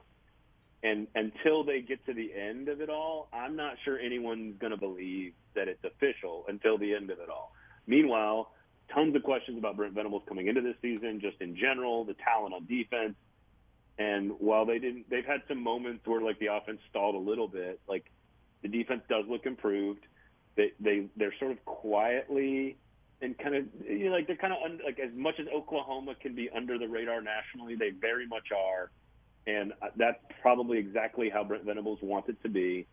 And so, listen, I'll be very honest. I have no clue about the game itself. I think trying to predict this game is a fool's errand, and frankly, gambling on it is even dumber.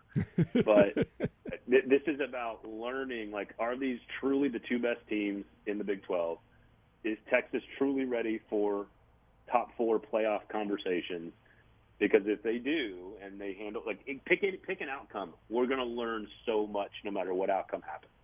And so it's about trench warfare. It's about Quinn Ewers. It's about, we can go on and on about the matchups. It's about getting players down the field. Can he throw the deep ball the way he does against Alabama? Like, they didn't get challenged as much against Kansas because of the quarterback, but Dylan Gabriel's running the ball like crazy. Like, there's so many different nuances with these two teams. But I think it's mostly just about, like, which one's for real. And I have a feeling it's going to be a very close game. So I would take Texas if I was forced to, but I would not touch the point spread at all. Yeah, we'll see what ends up happening. Braden Gall, ESPN Radio, Athlon Sports, presented by Missouri Farm Bureau Insurance. Braden, you're the man as always. Appreciate it. Enjoy the football, and we will talk next week. Yeah, boys. Always a pleasure. Absolutely. There's Braden Gall. Great stuff from him. College Football Insider, presented by Missouri Farm Bureau Insurance, ESPN Radio, and Athlon Sports from Braden Gall. Always love our conversations with him. And yes, an interesting week of football with the local schools as KU coming off the loss to Texas, taking on UCF at home. and UCF sitting 0-2 in the conference. And in Manhattan, that was a back-and-forth game. And, late in the third quarter, they were leading at one point in the third quarter. And then Kansas State just simply took control. And really, Giddens just simply took control. It's like, yeah, I'm different, man. And I think that final score was a little larger than what the game indicated. And then they carried that over to take on BCU, or Baylor. BCU took on Baylor at home. They were up 35-7 with 3 minutes to play in the third quarter. Up 35-7 with 18 minutes of football to go. And Baylor scored 29 unanswered points with a field goal at the end to beat UCF for them to start 0-2. I mean, a couple plays here or there, they might be 2-0 in the Big 12 right now heading into Lawrence. But they're not. They're 0-2. And KU's coming off the loss to Texas. And who knows about Jalen Daniels? This is going to be an interesting one for KU to find a way to win in this one. Jason Bean, I think, can perform just fine. Wasn't a great performance against Texas, but that might be a really good / at the end of the season, might be saying great Texas team. And that could add some context to different things. But that's a really interesting matchup for KU coming up on Saturday at 3 o'clock. And K-State should go down and roll against Oklahoma State. Like, I think coming off a bye in Oklahoma State, playing the way that they are, I think K-State should cover that number. And then the psychological, the mental part of it, of Missouri and LSU. Missouri's been waiting for this. The K-State game was the biggest game in Eli Drinkwitz's career. Now the LSU game is 3 weeks later because you win and you keep adding in, and the next one becomes bigger and bigger and bigger. But they've got an opportunity that they have circled on the calendar if they are 5-0 to take on LSU, which could be 5-0 as well. But it's an LSU team that's 3-2 and now is out of playoff contention. And they know they're out of playoff contention now after the loss to Ole Miss. And then they got to take on Missouri that's had the game circled at 11 o'clock in the morning. Well, Duke had some of those same things in their favor with Notre Dame, and Notre Dame still won the game. So we'll find out what happens. But certainly Missouri can win that game. But he's right. Vegas wants you to put money on Missouri. Vegas wants you to say Missouri's getting 7 at home, and the way they're playing, and LSU's struggling. Yeah, I'll take Missouri plus the points, and LSU's going, or Vegas is going, yes. Yeah, take Missouri plus the points. We'll take a timeout. We'll come back, wrap the show next.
All right, we continue right here on Sports Radio 810 WHB, wrapping things up here on this Tuesday edition of the show.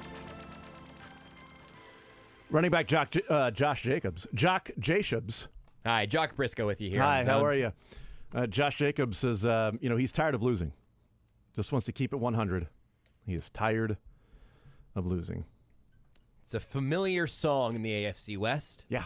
It's second time in a week or 2 weeks that we've had an AFC West player on a team say, I'm just tired of losing.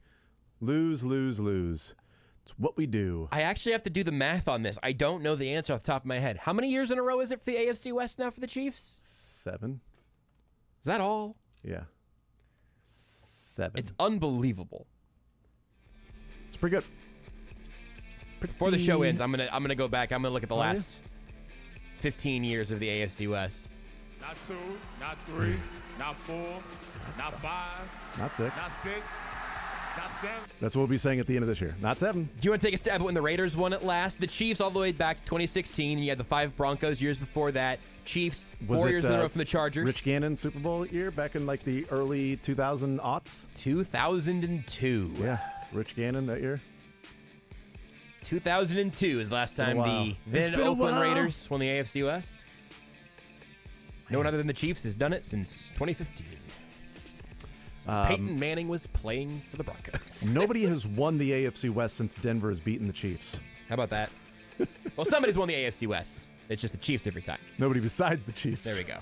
I think I said it wrong, too. I'll figure it out. I'll get it ready for tomorrow.